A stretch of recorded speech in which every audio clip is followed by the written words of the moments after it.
Warning! The following episode of Orsini's Uncensored Mind contains explicit language and adult content.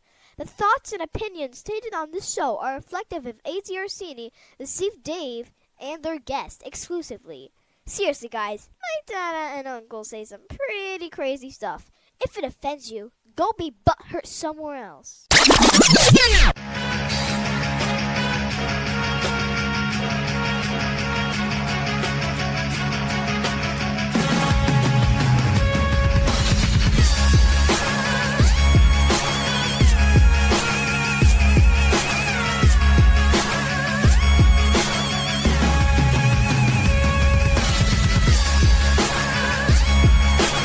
Welcome to Orsini's Uncensored Minds, and now your host, AJ Orsini with Dave.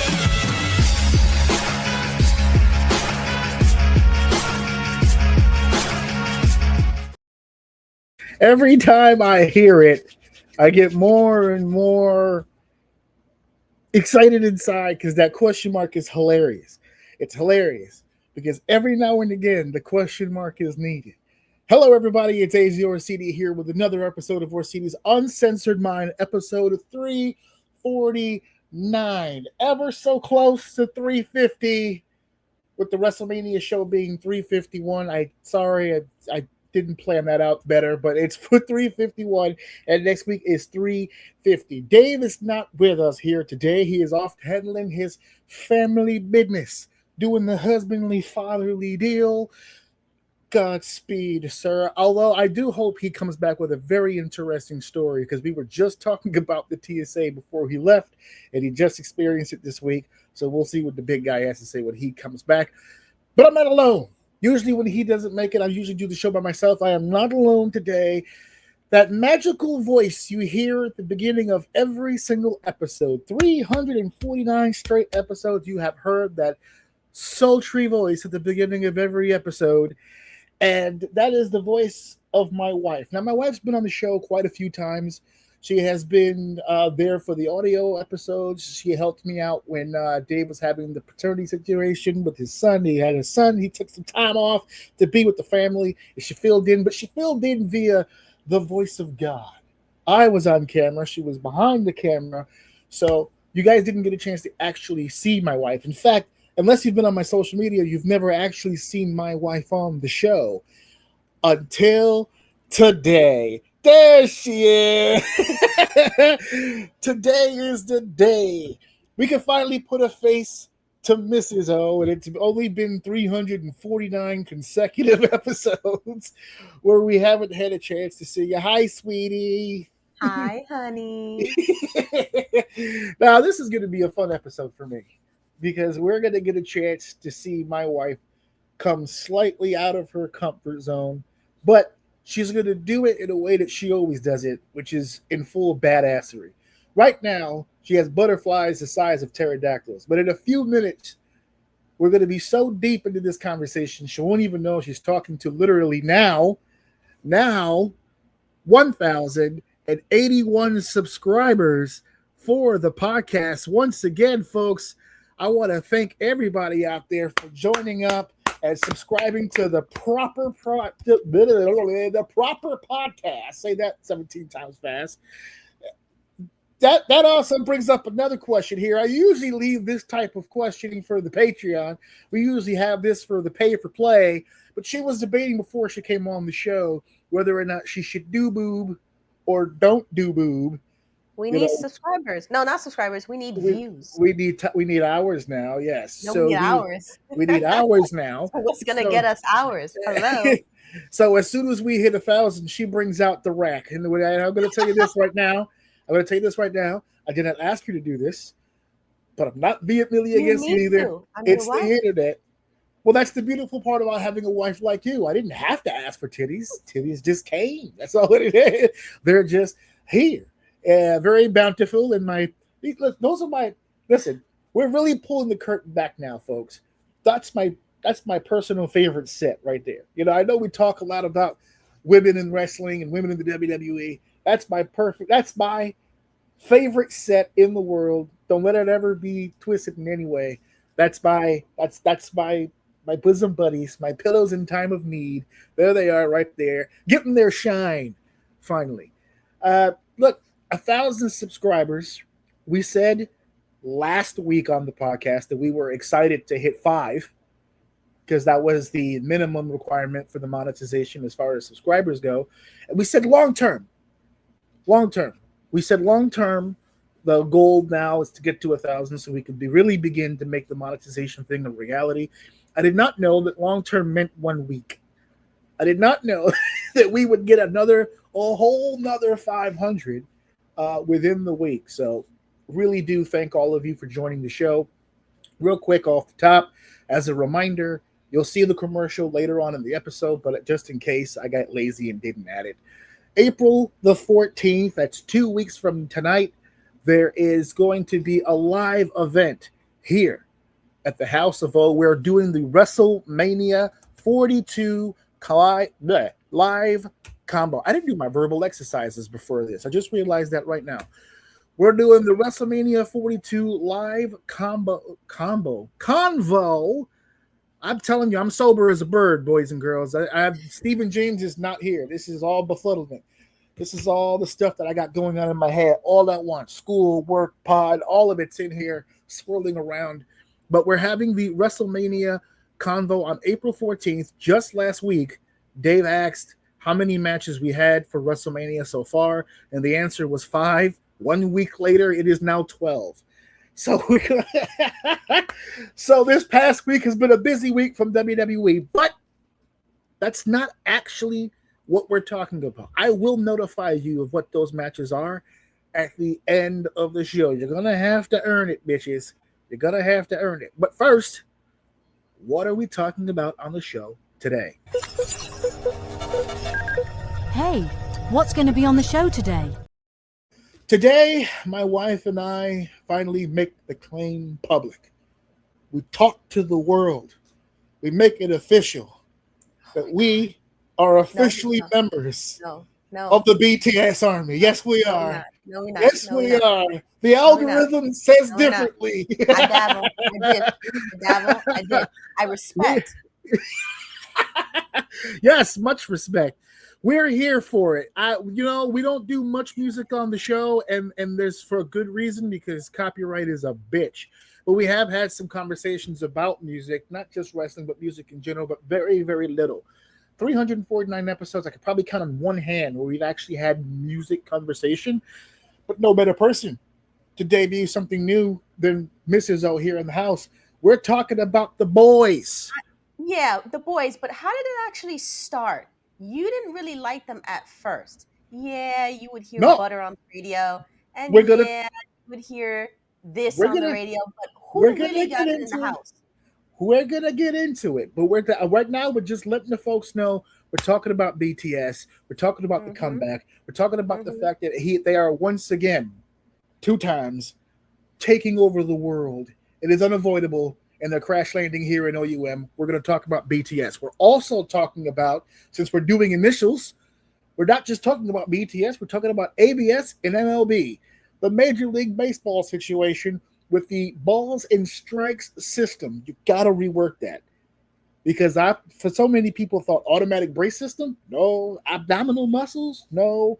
All balls and strikes.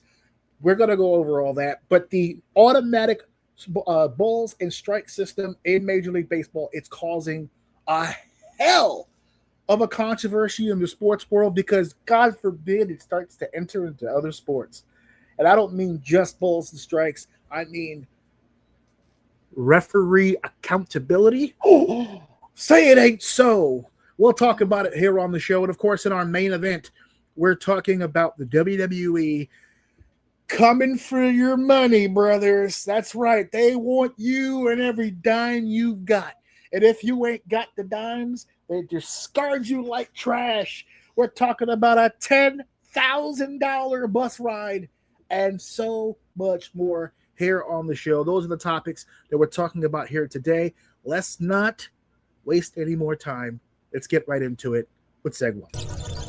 If it's time to start the show, let's begin with segment 1. Now you can read me the goddamn riot act. What were you trying to say before about bringing it into the house? What was that now? No, just you didn't really listen to BTS. No. Not really. Passing on the radio. Mm-mm. And I feel like it all began when when I heard Jungkook's singles Right. off of his album. And I didn't realize he was a part of BTS. And it wasn't until I saw 3D and fell in love with his dance moves. And I was like, ooh, dance it for me, honey. That Dance for me. Dance for me, sweetie. That I Be started seductive. that I started to get involved in his album, and then his album made me realize he was a part of the group, and then it made me think, what do the others have out there? And it made me look at the other members and their albums, and then we started to pick our favorites, and then overall I started to get hyped when they announced the Netflix special and their new album, and I was like, well, their last album was good, and then it made me realize how many albums do they actually have out, and it turns out this was their 9th album, and I was like, where the hell have I been the other 8 albums? So I had to go back to the original, and I had to listen to it thoroughly. You went down the rabbit hole. I went down the rabbit hole. Deep into the rabbit hole. And I got a good vibe of where they were headed, where they went to, and where they went back to. Yeah, you went the full circle. The whole circle. 360 of it. Yes. Well, for those of you who live under a rock, we're talking about BTS. We're talking about South Korea's greatest sensation, greatest contribution to the world of music. We're talking about BTS. Is it RM or REM? It's RM? Is that what the RM? RM, Jin, Suga, J-Hope, Jimin, V, and Jungkook. The boys from BTS. I'm sorry, the men from BTS. And I think that's one of the problems. You're men now. I think that's one of the... that way. I think, I'm going to be honest with you. Like, I told you this story the other day, and I'll bring it up here again. Many moons ago, several years ago, around the time that we first moved into the House of O, which was about 2018, I was walking around a nearby park, and we live in a very Asian neighborhood. And so I'm walking down one of the parks, and there happens to be near a road that also goes by a highway. So it's like big open, for a city, it's big open parking area. So there's usually tend to be big vehicles there, truck, buses, whatever the case, parked on that side. And there happened to be a bus that had pictures of the members of BTS on it. It said BTS on the bus. I'm not sure if it was a tour bus because it didn't look like your average transit bus or commuter bus.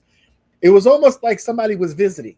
So I went on my phone. I was like, I've heard of this on the radio. Are they nearby? Like, are they in town? I looked it up. They were working Madison Square Garden that weekend that I saw the bus. So I was like, oh, big time artist, right? Madison Square Garden. I didn't know much about BTS at the time. I said they must be big time. So I start going to the YouTube. I start listening to some songs, and the only songs that were coming up at the time that I had looked them up was a lot of the more.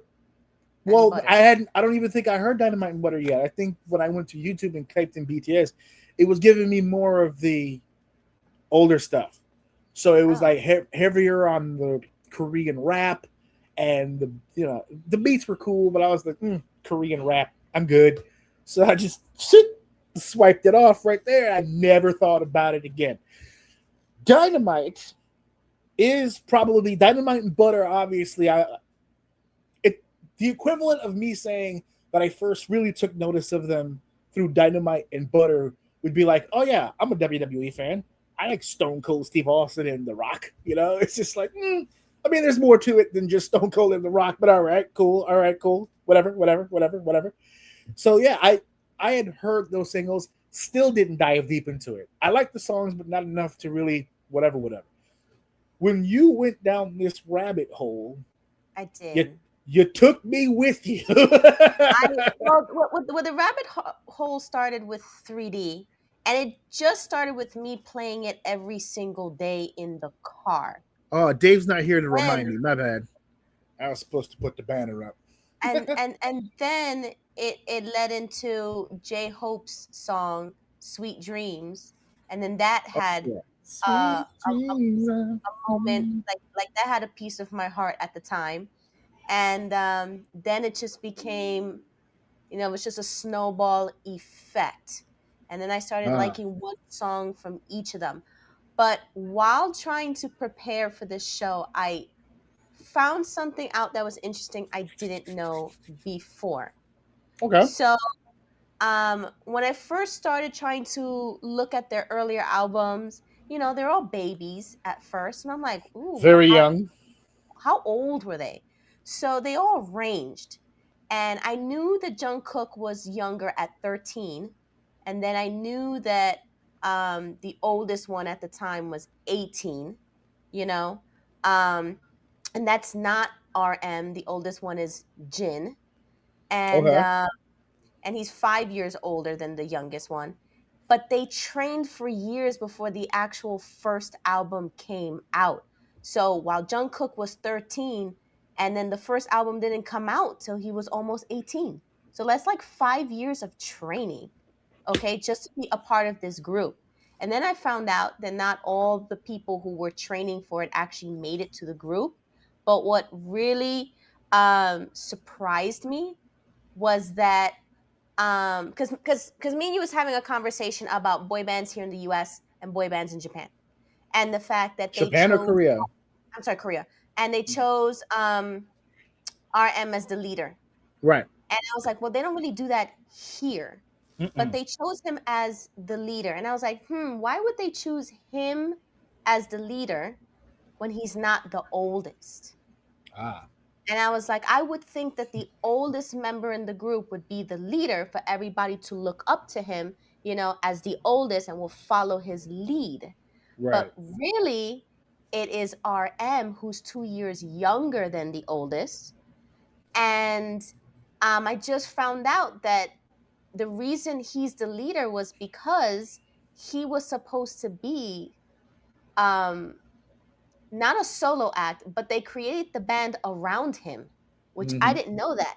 So he was chosen to be the leader because he was recruited first for the band. And he was Beyonce. They were Destiny's Child. Yes. So they were all like, RM was serving the foundation of the group. They wanted everything to be built around RM. And RM's style is primarily rap. He's a rapper in the group. So everything had to revolve around him. So then they got 2 more rappers, and then they got some vocals, and then they got some dancers in the group. But everything was supposed to surround RM, which I didn't know. And then what kind of broke the barrier too is that now that you have RM as the focal point, even though he's not the oldest, the oldest does have a role in the group. Like, I was just joking around in the car, but he's like more like the mama bear. While you have like RM as like the serious one, like the one that doesn't joke around, where he's like, stop pranking, stop joking around, stop making jokes, let's concentrate. He's the adult in the room. He's the adult in the room. And Jin's more like, are you cold? Do you need a blanket? It's mama birding, like you said earlier. You need a tissue. I just heard you sneeze. Like, he constantly makes jokes about how he raised Jungkook. Oh, is he the big guy from Mulan? He's like, drink some tea. Oh my god. No, but he's he's like the mama bear. And I thought it was cool too that RM became the focal point too, because they always say how smart he is, and he has an IQ of 148, and he's the one that really learned English, and he has a proven track record of being very loyal. At one point when they decided maybe this might not actually turn out well, like maybe the first album might not turn out well, they actually offered him his own solo album. They were like, maybe we should scrap this and you just have your own solo deal. And he was like, no, I want to do this with BTS. So that's kudos for him. Because without him saying yes to this whole BTS, we don't have 9 albums of BTS. No, we do not. You know what I mean? So which is funny that you're mentioning the 9 albums, because I have it here. They actually made their concert debut as a group in 2013, and it's been they technically on paper have been together for the last 13 years. They've doubled that. They've been together for about 13 years. And another conversation that we had, that and this is why we should, like you said, we should always be mic'd in the car. But one of the conversations that we had, and my interest in the group, although the music to me is phenomenal, I love the music, I have so much respect for them as a group. First and foremost, there's 7. When I was growing up, I saw boy bands of 3, possibly 4, and then the 5. 5 being the max, right? I've never seen 7. And I said, how the hell does 7 work? Because I've seen behind the scenes documentaries and stuff like that for the other groups, and there would always be a cat fight on trying to figure out who's going to do what's going to happen here. Like you said before, why is there no leader? Because fuck you, that's why. I'm not going to, even if I like the guy, as an American, you're not telling me what to do, fuck you, right? So there's no fucking way that's going to happen. So 7, I said, no fucking way.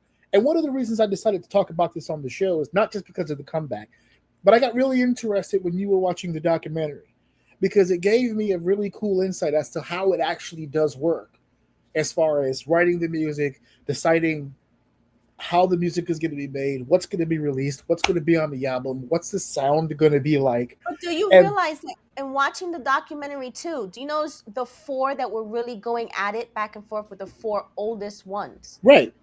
Because I like the fact that first and foremost, everybody had the platform to say what they felt. And then when it came to decision time, that's when the elder statesmen stepped in and just said, okay, we need to come together. What are we doing? What's the answer on this? Even to the point where... But in the totem pole, but you saw the totem pole, the order in which it went in, right? Right. I don't know the faces, but yeah, I saw. It goes RM, right? It was RM making decisions. Then it was Suga, who I love his personality. He's like, don't fuck with me type of attitude. He don't give 2 shits. He don't want anybody hugging him, touching him, goofing around him. He's serious at all times. And then you have J-Hope, who has a big opinion in there. You know what I mean? And you know, if in many interviews for the rest of them, they were always like, oh, he was our dance teacher. You know, he was the strict one. He made sure that we were on beat. And you can see that in their concerts. They're always on beat. They could play a concert from 2013 and 2023, and you can put them in sync with each other, and they're on every single beat. And then after that, but the second, right after RM, is Jin. But yet he didn't really have a voice in this album because he was doing his solo concert. And he came back right at last minute, and he didn't really have that much of a say. So you see him in the documentary like, why am I even here? Like, I didn't get to put in as much as I did on the other albums. And you can see it on his face that it's tearing him apart, that he was a bigger part of this process as before. So you can kind of see how it was based on the top 3. You know, and the top 3 are all rappers. Yeah. So remember, this was all centered around rap to begin with. That's why a lot of people's like, how come there's so much rapping? Because that's what they originally were, like a rap group with some singing in it. Some elements of song. And there were like 7 Drakes all put together. It's like a little bit of this and a little bit of that. They actually do one of my favorite, because a lot of people don't know this about me, but back in the day, huge. I mean, I like music now, but like, huge into music. I almost damn near studied it. Like I was obsessed with how it's made, who's making it, the whole shebang. And one of my favorite aspects of the boy band era was that they tried to do a little bit of everything, despite some members not being as good as others in those areas.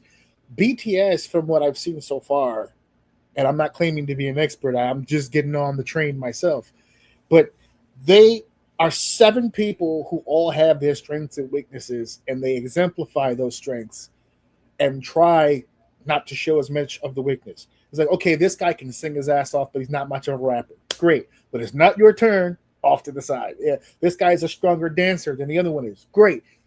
J-Hope, you're at the front.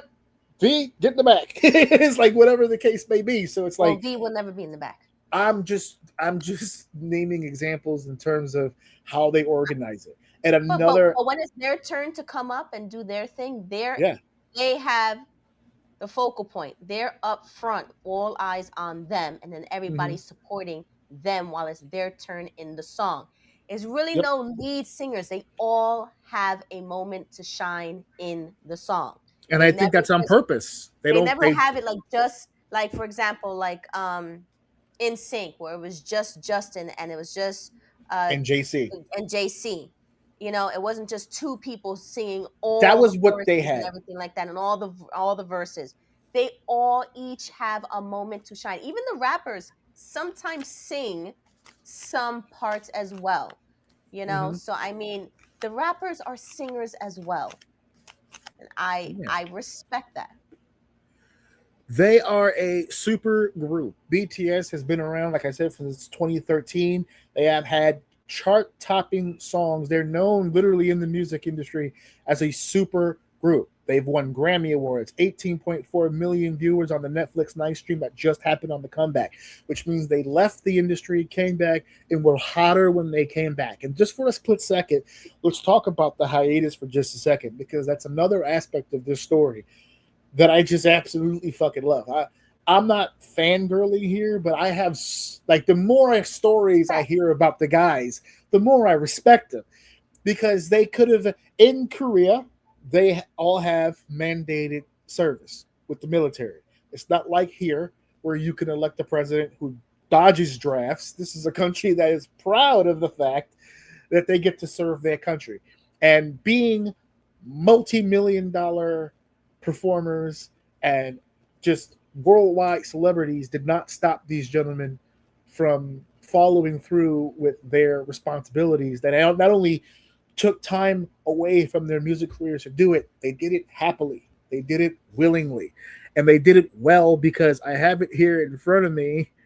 They all served. Let me pull this back up again. I shortened it. All 7 members completed service between the years of 2022 and 2025. Not at the same time, obviously, it's staggered. But, like, for instance, Jin started December of 2022. He was discharged in 2024. J-Hope, RMV, Jimin, and Jungkook all completed services by June of 2025. Suga also completed mandatory service just before the 2026 reunion. And Suga was one of the members of the group that was actually injured in service and was relegated to clerical work and still finished his mandated service, even down to literally counting the minutes down to the release. So he was still working with the military, said goodbye, and walked on stage with BTS after that. So I have a tremendous amount of respect for people who just they didn't bullshit with that. They're like, I'm $1 million. I'm $1 million property. I'm not supposed to be getting, I'm not supposed to be in the trenches. I'm not supposed to be mopping floors or sweeping this and wiping that.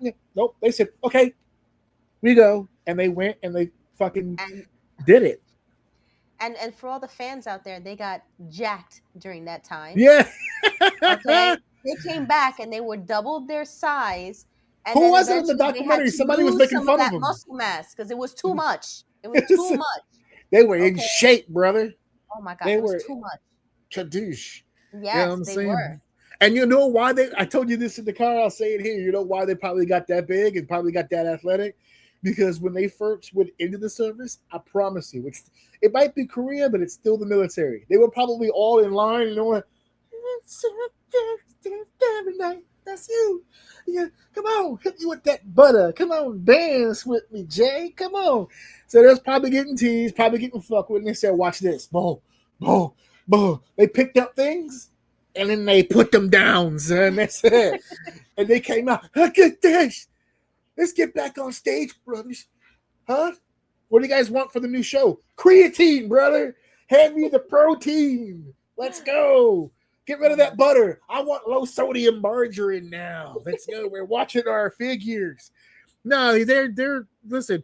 One of the things about this group, and we can go. We can do this all day. The albums that they've released have all been multi-time successful.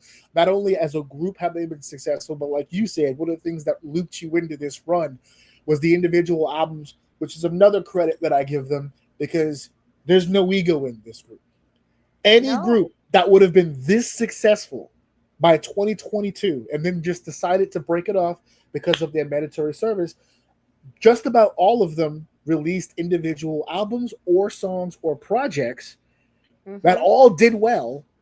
And I'm telling you, if that would have been an American group, there would have been no comeback. There would have been no comeback. When that last NSYNC album was dropped, Celebrity, and I found out Justin wrote like 3 of those songs, I'm like, uh-oh. That's not good. And it was never good. As soon as Gone hit, and as soon as Girlfriend hit, and as soon as I went to the show with my mom and my family, and we saw the last tour that they did, and Justin was not only front and center, but dominated most of that show, I said, oh, fuck, this is bad. And then Justin did that one MTV special to promote the album that he was doing on his own, and we never saw those fuckers again. And I'm telling you, in an American group, if they would have reached that level of success as a group, left, and all 7 attained some form of success without the group, they would have never came back. But these guys genuinely do love each other. They love being around each other. They do. They consider each other family. But what makes their individual albums so good is that you see what they bring to the BTS album, because they each have their own distinct style. Like, it's all over the map, their styles. Like, RM is more of like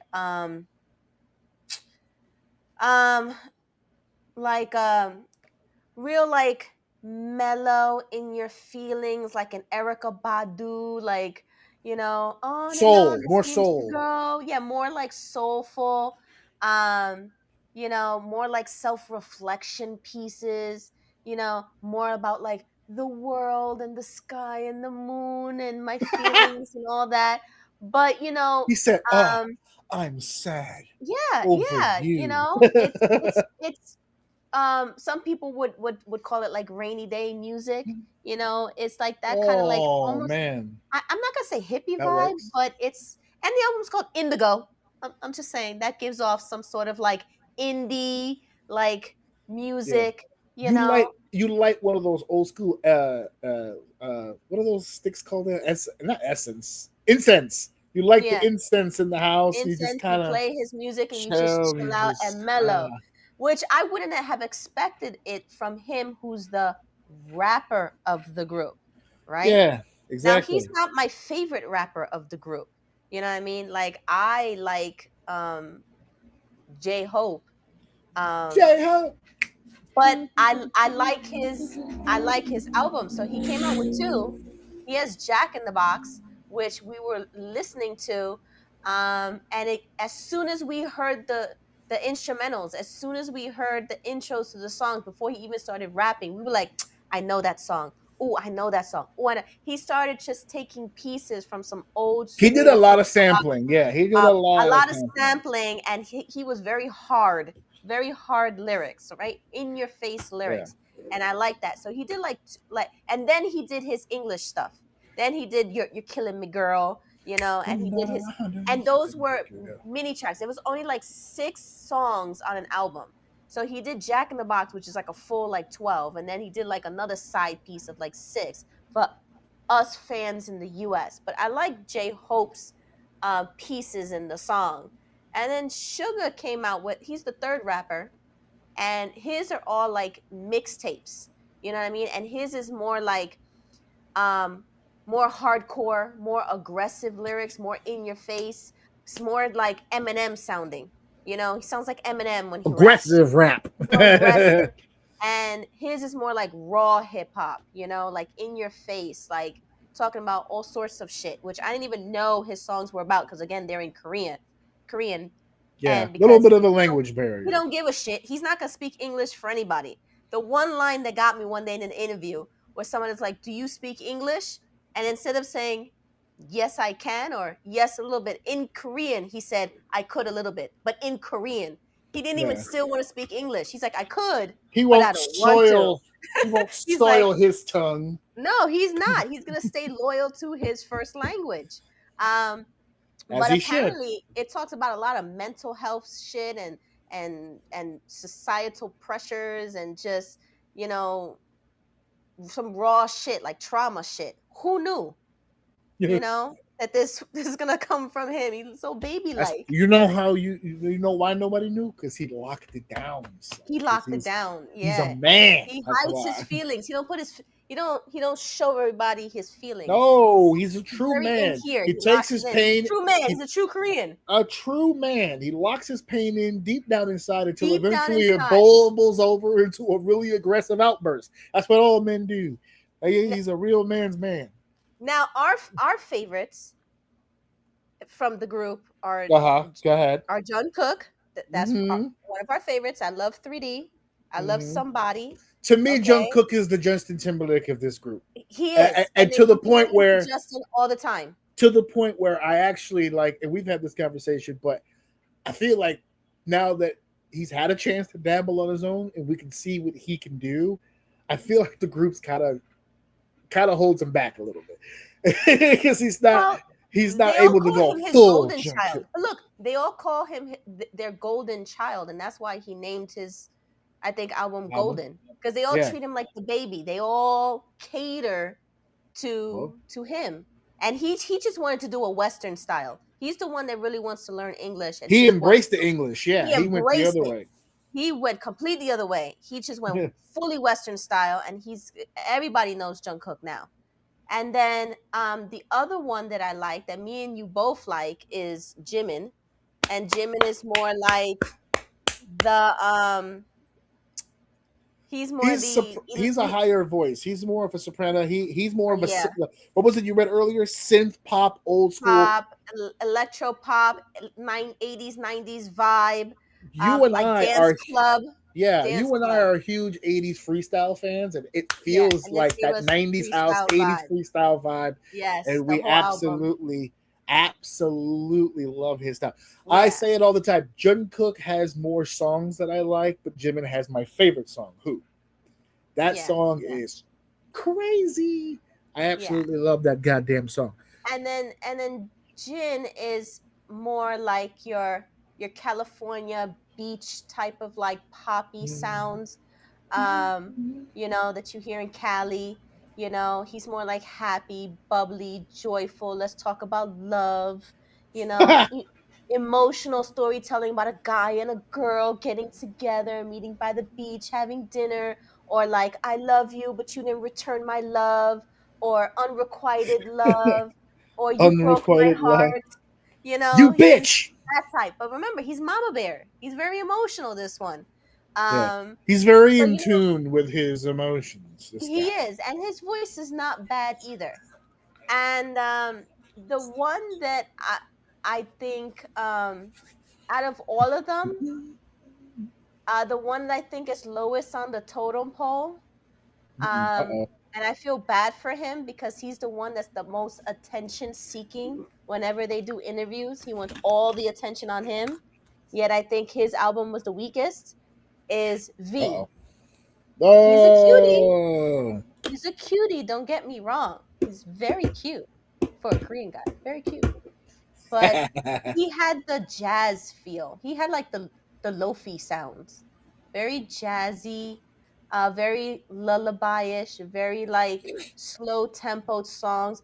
Like one of his songs was even about Christmas, like that deep Christmas like song, and I wasn't feeling the jazzy feel.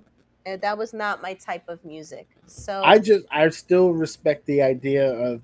I like Friends though. Friends was his one good song. Everybody listen. Oh, that's the one. Is that the one where the video starts off with him watching everybody else real close, and then the second half of him with the girl? And then he's the one in love, and everybody else is bickering with each other. Yeah, that's the only good song he has, guys. Is Friends.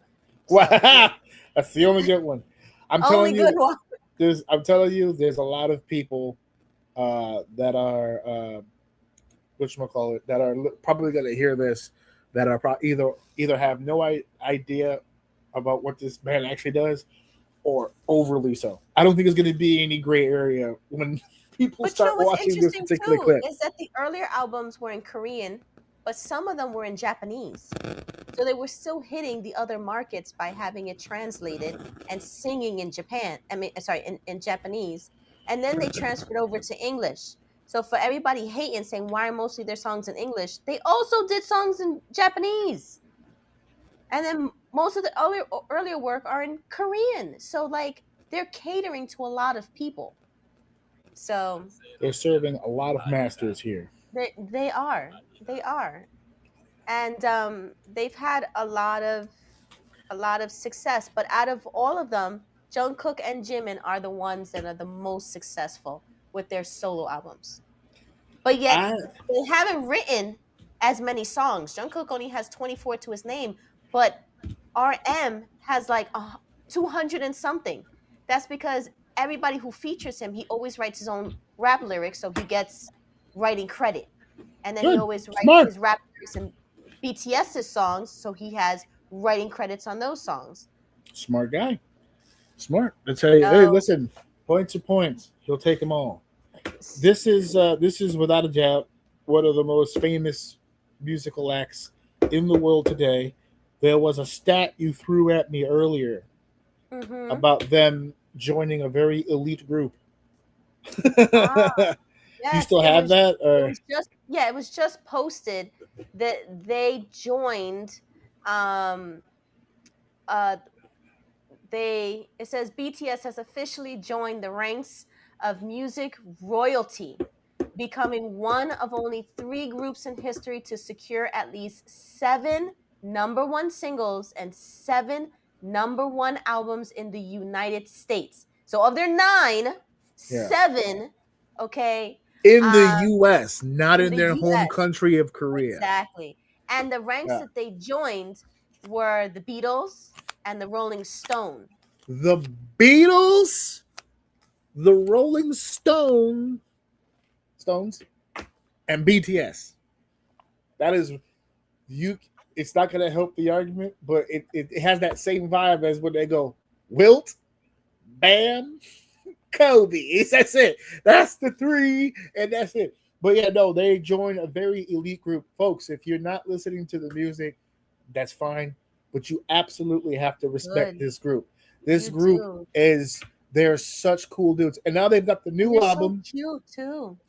Well, I can't speak to that, but they're adorable. They just released the new album on March 20th.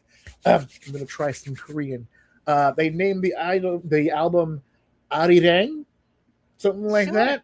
Something sure. I guess that's it. Let's go with that. This was because I just only know now one word in Korean. So kamsamnida. What's that? Kamsamnida. I didn't get a chance to experience the other albums before, but we were already listening to the music before this album was released, so we got to take the ride with this album. And I'm glad I watched the doc because the vibe that they wanted for this album, in my opinion, they nailed it, because they did sound very youthful in the other albums, and they had a lot of energy, and you could look at Butter and Dynamite and go, oh, that's a little bubblegummy, that's a little poppy, This album does sound, they were going, from what I understood, a much more mature sound, and lyrically much more mature, and I feel it from this album. I Swim, Fire, 2.0, Body to Body, Normal. I don't think it gave me a mature vibe. I think they missed the vibe they had before they went into the military and wanted to go back to what they had together. I think they missed it. I think a part of them missed each other so much. They wanted to do it their way. They wanted to go back and do what they have been known to do before Dynamite and Butter. I think Dynamite and Butter and the success they had with that threw them off a little bit. It didn't feel like them, so they just wanted to feel more like themselves. And after all their solo careers, they wanted to come back and be like, can we do this together again? I think it was also a test. One more time. Yeah, I think it was also a test. Like, can we do it? you know, Like, and now they if are have we to. still capable? Yeah, are we still capable? You know, are we what people say we are, and really worldwide phenomenon at this point? And can we do it? Can we push ourselves? Can we sell out stadiums in the U.S.? Because they haven't done that before. Can they They do it? haven't done it before, but can confirm they can, because those fucking Let's tickets see. were gone the day they were released. There are a lot of seats left, but they're fucking No, expensive. they're all resale. $700 and something dollars. Yep. Oh my fucking God. And here's the hilarious part. They sold out a worldwide stadium, not arena, stadium tour. And then, for the sake of those who couldn't make it to the show for whatever reason, we're going to put it in the movie theater for you guys. We're going to put it in the movie theater so you guys can still at least experience the show. Yeah, we're going to put it in there so at least you guys have a chance to still experience it. Even if it's not in the building, you'll still get the live vibe. You'll get a big screen. Sold out. That's sold out. And it's 3 hours. And so it's 3 hours. The taste we got on the Netflix special was only an hour. Yeah. The actual show for the concert is 3 hours. 3 hours. And it's being advertised, no trailers. 3 hours. Yeah, no trailers. And not only that, but in the Netflix special, they released all their songs and then they did like 2 extra ones.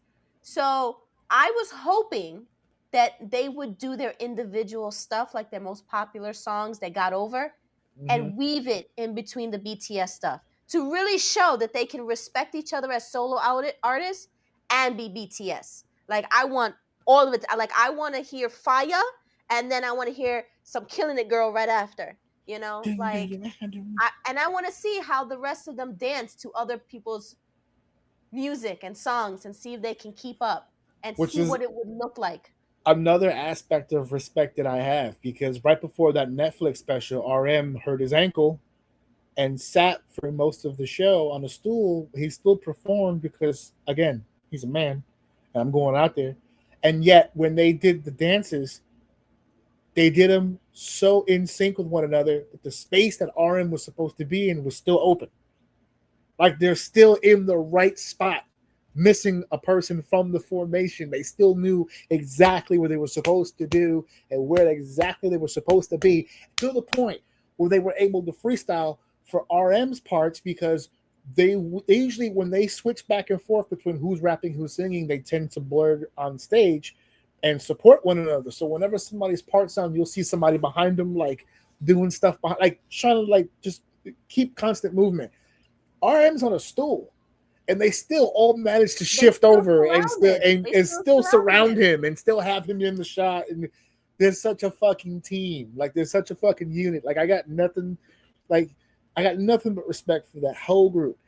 Did you hear what was happening in the audience during that Netflix show? No.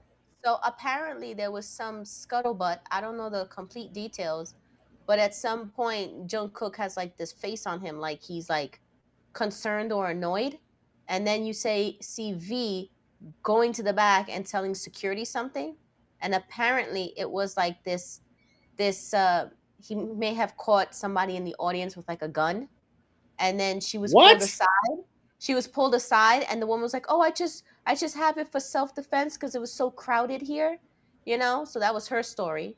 And then there was like a poster. I'm sure she's sticking to it. Yeah, and then there was like a poster talking shit about them, and then, you know, that kind of caught them off guard. Like, why be upfront with a poster to talk shit? You spent hours on that line just to show them that little sign. Like, give me a break. But they're the kind of people that kind of would affect. They're emotional. Because they're very, I wouldn't call them soft, but they're really in tune with the response that they get from people.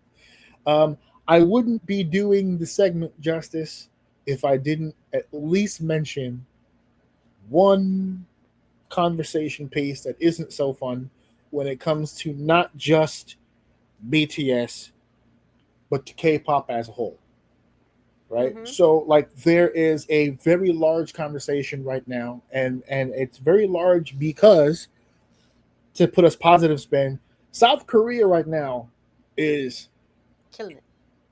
kind of on fire right now, right? So Squid Games, K-pop Demon Hunters, BTS, a slew of actors and entertainers coming out of South Korea right now in all forms of media. You have Just K-dramas on Amazon Prime, yeah, on fucking Disney Plus, yeah, on Netflix, like being popular at the moment. Like it's and not crazy. oh, we're gonna put it on a major platform, so let's offer let's make sure we dub it, let's make sure that, but no, a lot of these shows and a lot of these musicians that are coming to the States are singing and performing and acting in their native language. The only difference for us Americans, like for instance, when you watch it, they have English subtitles, but the audio itself, the actual footage itself, is And you're reading a 100% lot, folks. in Korean. So it's not like, it's not like, well, we want to include America in this, so let's make it easy for them. It's like, no, this is what we make, and if anybody supports it, then they support it, and everyone is supporting this shit. So back to the topic at hand, there does seem to be some conversation within the hip hop community about how close and how much is being used in K-pop, right? So like K-pop originally was just pop music, just like every other form of pop music, but there are a lot of conversations amongst the hip hop community saying, well, before when they were doing the rap thing and they were doing the dance thing, and they're like, they kind of had our swag, but not, not really. It was kind of their own little thing. But now these artists are becoming so successful within that vein that it is kind of starting to stretch more into the hip hop community. Now they're using hip hop producers, and they're using hip hop celebrities like an Usher or a Jack Harlow to come in and perform with them and kind of get that rub from that community. And now there are some people within the hip hop community right now that are saying, well, time out. Right? It's like, even there were actually some people who were saying that the K-pop Demon Hunter girls, when they perform Golden, are out there trying to be black. Right? That's what this conversation is becoming. Bullshit. Because you know what? Nobody said that when reggaeton came out. Okay? Like, nobody said, oh, Spanish people are trying to steal our hip hop or our rap now. Okay? So fuck them. Okay? Every country can have their own version of rap. Okay? And Their own version of rap. I will take the rap from K-pop over that British drill shit that I've been hearing from the UK. He's like, and if we're gonna say anything, didn't Drake try to? Yeah, he did his own version of the.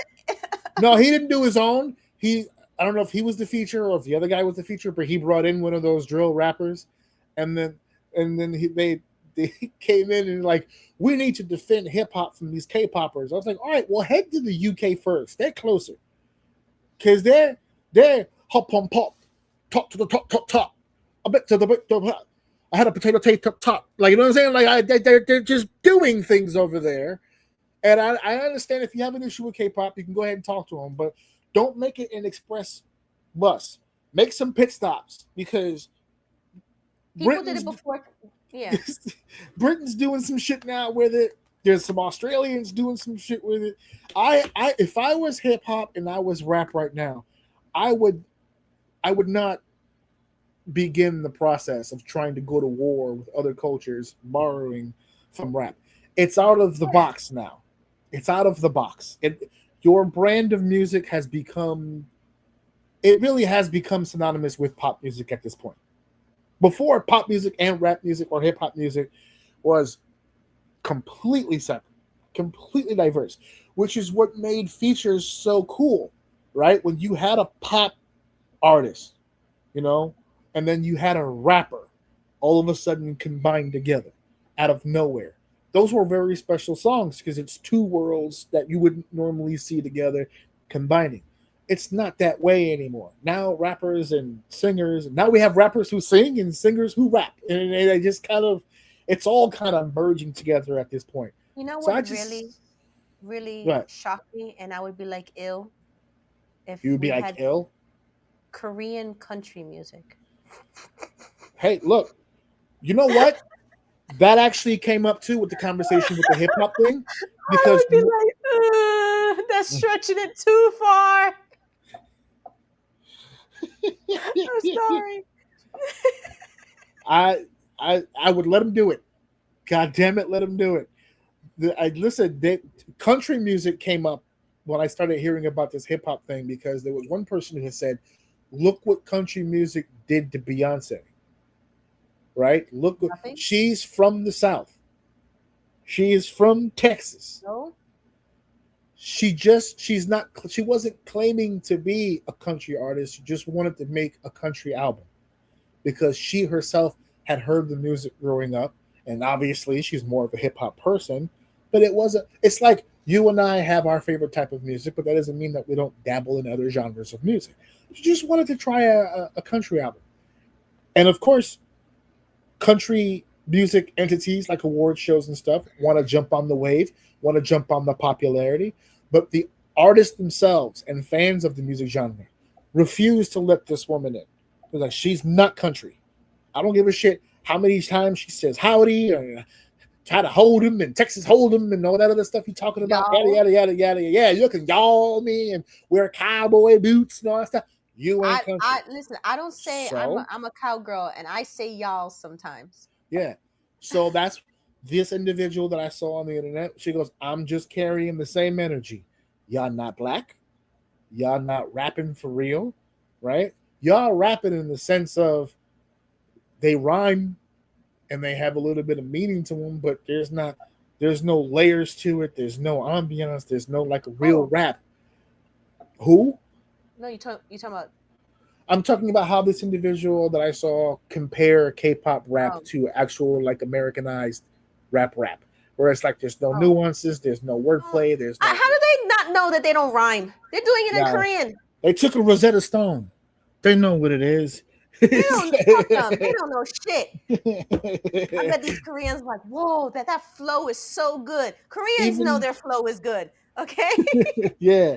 I even if they did know, even if it was true what they're saying, as a person who's listened to multiple genres of music for 40 years, take it as a you can't stop it from happening. Take it as a compliment. Sometimes you just have to feel somebody's vibe. You may not know what they're saying, but they have a fucking vibe and a tone, and you can feel it sometimes. Well, if people would take because again, I personally think that the performer should factor into the conversation, right? If these K-pop rappers were coming out and basically like boasting about how much better they are at rap and this is ours now. I've seen a lot of these K-pop artists openly during interviews state that I do it this way because I looked up to this person. And I looked up to this person. I've been influenced by this person. This which person. Is the same shit that every American artist says. Where it's just like, I sound like this because I watched Madonna. Or I sound like this because I grew up listening to Michael Jackson. It's like, okay. Yeah, your music. Tate McRae. Is that her name? Tate McRae was a big, sounds like Britney. Beyonce. Yeah. I mean, not Beyonce. Sounds like Britney Spears. Yeah. So they it's compare like her all the time. The whole goal of music was to share it with the world. And you did. It's like the parents who sit here and say, well, you kids have it easy. Right, because you worked hard so I could have it easy. Thank you, mom and dad. Like, you can't get angry at your kids for not struggling because you did everything you could to make sure they didn't struggle. That sounds ridiculous. You sound ridiculous. You made rap and hip-hop so successful, it couldn't be denied any longer. And now everyone loves it. Everybody's going to change it in some way. Did we not the other day find Swim, one of the songs on their last album, Swim, in a reggaeton remix? Hello? Yeah, the reggaeton remix. Okay? Yeah, exactly. There's different sounds to all of it. Okay, yeah. It sounds good. So everybody's gonna find their version out there they enjoy. We're now in an era now where you can get an AI version of your song done 20 different ways. So it doesn't. How many times have I been in the car and I've done the Edge's theme 17 different ways? It's in the blender now. Once you make it, it's in the ether now. It's not yours anymore. It just belongs to the world. But listen. Linda. Yeah, Linda. We're just talking about how good they are, because not only have they released their last album after doing their solo albums and all these awards, but they fucking did it in the Guggenheim fucking museum. Yeah. Like, who does mini concerts in the fucking Guggenheim? Like, what the fuck? I feel like they have been doing their shit in hoity-toity places. First in the square Yeah. in It Korea. has I a don't know big. the name of it. It's a big name. It's right in front of me. It's a big name that starts with a G. Yeah. The only way that I could say it is in a racist way, so I'm not even going to attempt. But it's a nice Okay. place. But you told me the backstory of that place, how you can't request that place. That Yeah. place has to request you. It was built specifically for royalty centuries ago, and so very few performers, if any, have walked it. No one's ever performed there. They've always, at the very least, they've been granted the privilege to walk the grounds. These motherfuckers got to do a 1-hour set. Mm-hmm. This is the same group who is from South Korea and was invited to the White House by Joe Biden. These people are not just making music, they're humanitarians. They're doing all kinds of shit with people. So I got nothing but respect for those guys. They've done nothing but good stuff as far as I'm concerned. My YouTube algorithm has infiltrated minds. I only like Korean music now. And I have to train it differently because I've only been listening to them. So I have to tell them, no, I like other types of music too. Yeah. Okay. Shout out to Stray Kids because they keep giving me Stray Kids stuff. If I let it rock, it'll do BTS. It'll do the similar because stuff. I played one of their songs because I was listening to BTS. Man, doing it, do it. Just do it. Yeah, that shit is crazy. All right. Hey, look, this was good talk. This was good talk here, talking about the boys taking over. We're headed to I know I said earlier that the movie theater tickets have sold out, but your boy got 2 for him and the missus. So we're going to be checking them out next Saturday, not Easter Saturday, but the next Saturday. We're dropping the boy off and we're having a date night, and we're going to enjoy ourselves as we watch the guys do their thing off in the movie theaters. So right now, we are going to head off into the next segment. Let's keep this show going. It's time for segment 2. They're coming. They're coming for your baseball. They're coming for it. They don't want you to love the sport anymore. They're trying to kill it, man. Did you know that? Baseball's trying to kill itself. It's trying to unalive itself on television. It's the end of the world. Go ahead, yes. When you first told me about this, I was just like, I don't feel like they're doing anything that new, because every time you watched it on the screen when I was a young kid, they always had the imaginary box and they always showed you where the ball landed in that box. Just now, they have a computer doing it, and now they're following the computer. Instead of us always seeing that it was a ball while watching it on TV and the ump calling it a strike and them not being able to say anything about it, now they have the computer doing. But we always had that view. So I feel like they're not changing that for me. No, but what's game changing is that it was for the viewer. So one of the reasons why they had the box was so that the viewers at home can get an idea of the construct of balls and strikes. I know. That's the original idea, right? So the television came up with that invisible box. As everybody knows, every batter's box is different, right? It goes from shoulder to, like, what's it, elbow or shoulder to knee or something like that. It's like this small little area. So the shoulder, chest to knee, and so it's all, baseball is all mind games, right? So if it's chest to knee, you'll see shorter batters compress in their stance, so the strike zone's a little smaller, right? Catchers have this technique called framing, which is the biggest reason for this ABA system. Framing is when the ball is either left or right, either too far right, too far left, too far up, too far down, but the catcher catches it in a way so that when the sound hits and he catches the ball, he's in the middle of the box. So if it's a sinker that comes down low, he brings his arm up, so he catches it on the way up. So when it goes, the glove's up here. And the umpire who's standing behind him, who has no peripheral vision below the glove, goes, oh, right down the middle. That's a strike. Nah, it was basically in the dirt. But the only person who can't see that is the fucking guy standing behind the plate. That box that we saw on TV for years was supposed to be helpful to the audience. All it's really done is piss everybody the fuck off. Because here at home, I could see 15 different angles. I got the box. I got all these tools to see from my seat that was a ball. This guy should still be at bat. And the umps call it a strike. And you'll see the pitchers go nuts. You'll see batters go nuts. You'll see catchers go nuts. And everyone goes, the fucking refs, the fucking refs, the fucking refs, right? No longer. No longer. Now that box that we saw that was just for us is now just for them. That's the signal right there. That's the signal. Little dap on the head. So really quickly, I have it in front of me here. Let's pull this back up. I already said what the ABS actually stands for.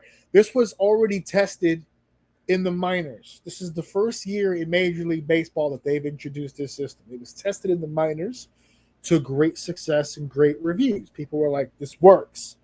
This works, right? You got to try it. So what is the ABS system? Well, the ABS system, every Major League park has 12 high-speed Hawkeye cameras to track pitch location with precision. That means there's 12 cameras working, and the cameras themselves is registering where the ball is, the ball in the trajectory of where it's going past the plane of the strike zone. All right, this is basically an AI unit that's basically watching this, right? Strike zones are individualized. We already went through that. High upright posture during spring training, top of the zone, and then the bottom of the zone. It all depends on the player's height, right? Who can challenge? This is important. Through the ABS system, who can challenge? A pitcher can challenge the call. The catcher can challenge the call. And the batter can challenge the call. There is absolutely no dugout input allowed. Not the manager or anybody on the bench can't call for a challenge. It has to be in the moment, and it has to be directly after the call. If you wait too long, they can wave off the challenge. All right, you have to immediately tap your helmet or tap your cap to acknowledge that the umpire needs to be challenged. Okay, what happens during the review is that the ABS compares the pitch to the player's personalized strike zone. A graphic appears on the stadium video board, and TV broadcast shows whether the ball touched the zone. The ruling is confirmed or overturned in about 15 seconds. That means the computer is the one that's making the judgment. It reaches, it video captures the ball's trajectory. It keeps the data for each pitch. As soon as you call for a challenge, someone in the booth hits for the challenge. The computer then takes 15 seconds to review the information and determine the outcome of the call. So it'll type in, if the ball goes through and the umpire said strike, it'll be input as a strike. When it goes back to review the play, if the ball's outside of the box, it will overturn the strike and call it a ball, and it will showcase on the scoreboard. Each team gets 2 challenges. Okay? The whole game? No, listen to this. Okay. You're only supposed to have 2 challenges. Here's the catch.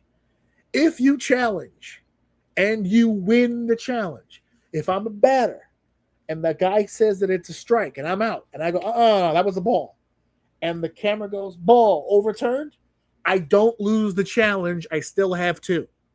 Oh, okay. If I lose the challenge, if I say, hey, it was a ball, and the screen goes, nope, that was definitely a strike, I lose the challenge.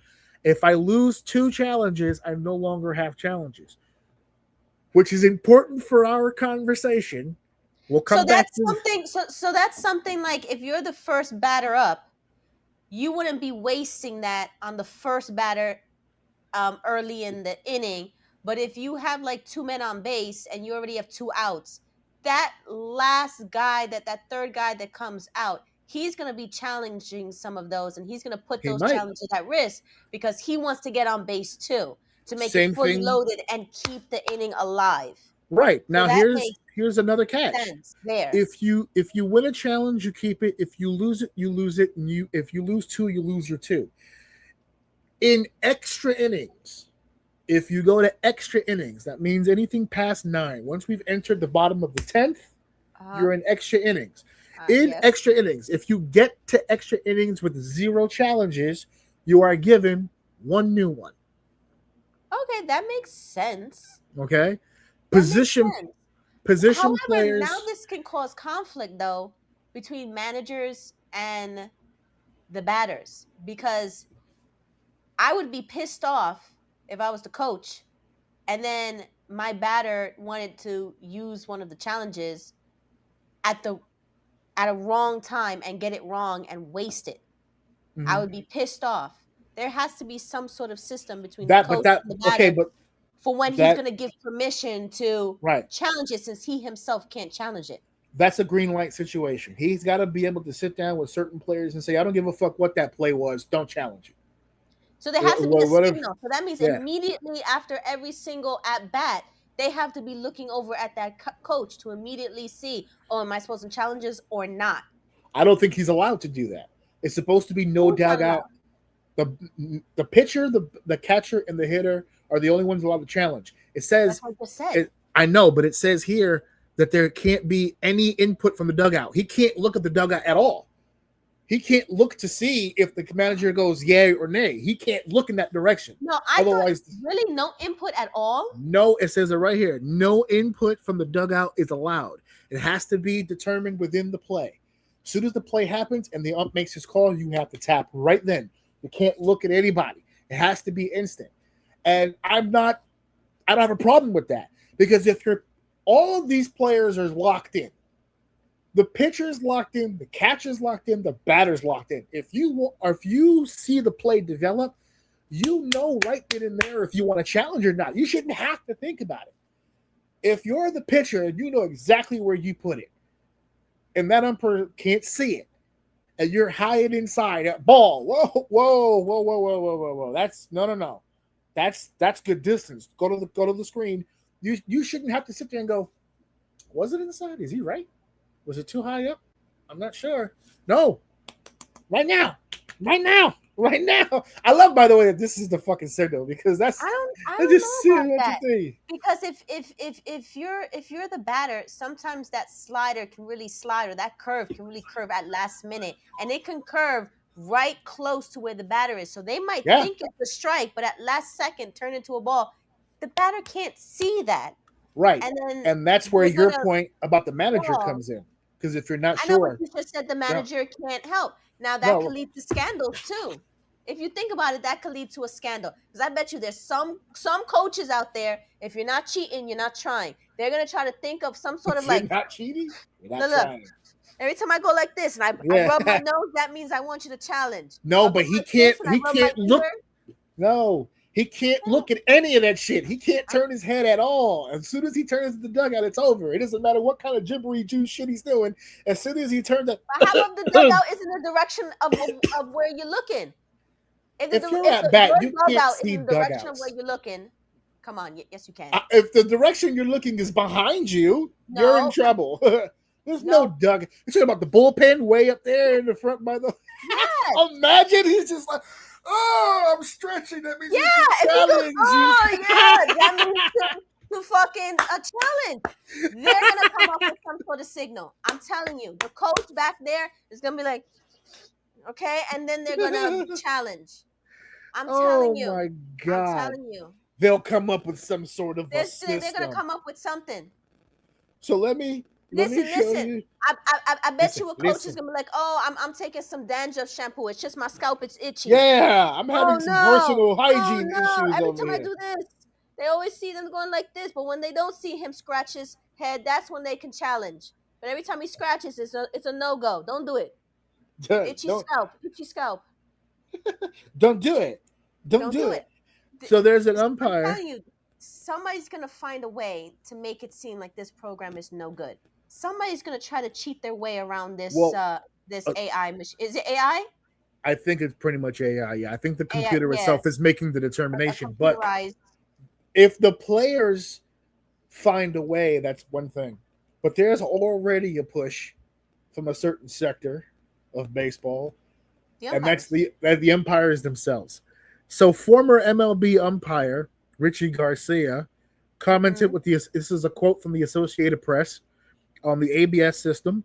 I think it's embarrassing to the umpires that are calling the game. Nobody likes to be humiliated in front of 30 or 40,000 people. I'm sorry. Does that mean that before ABS, the umpires were considered heroes? Were you guys the baby faces in sports before the ABS system came up? No, they had power trips all the time. They had power trips, but it was recognized by the fans. These umpires are acting like they weren't told by the same 30 or 40,000 people that he's talking about. They weren't telling him to go fuck himself every game.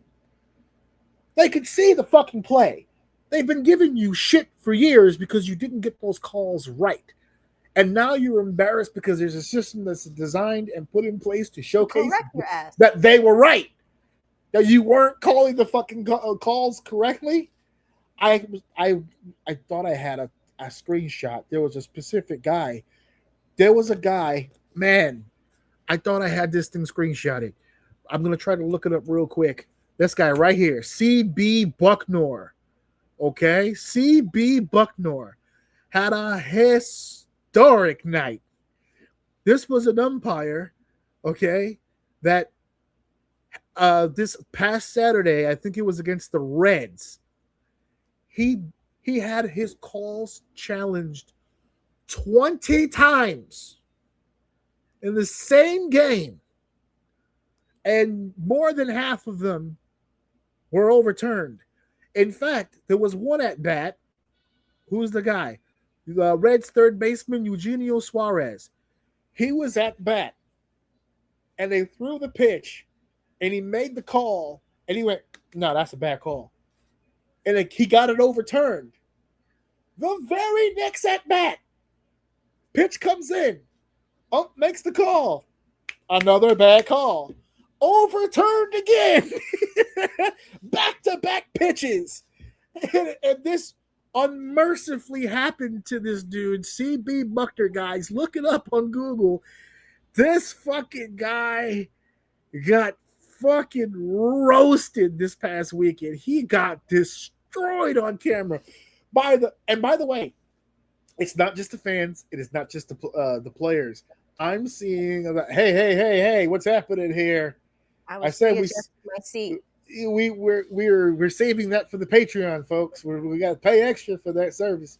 I'm gonna put one of those DX logo sensor things over the top. Are you gonna blur it out? You're gonna blur it out. Those are mine. The commentators are starting to joke about the umpires now. I saw a clip the other day where the pitcher threw the ball, and it was practically in the dirt. It was so far from the box that it didn't even register, because when the ball gets close to the box, not only does it overturn or uphold the call, it'll tell you how far it is from the box per square inch, right? So if it's like 1.2 inches or like 0.7 of an inch or whatever, it'll tell you. It was so far in the goddamn ground, it didn't register a distance. It was just a ball. No doubt about it.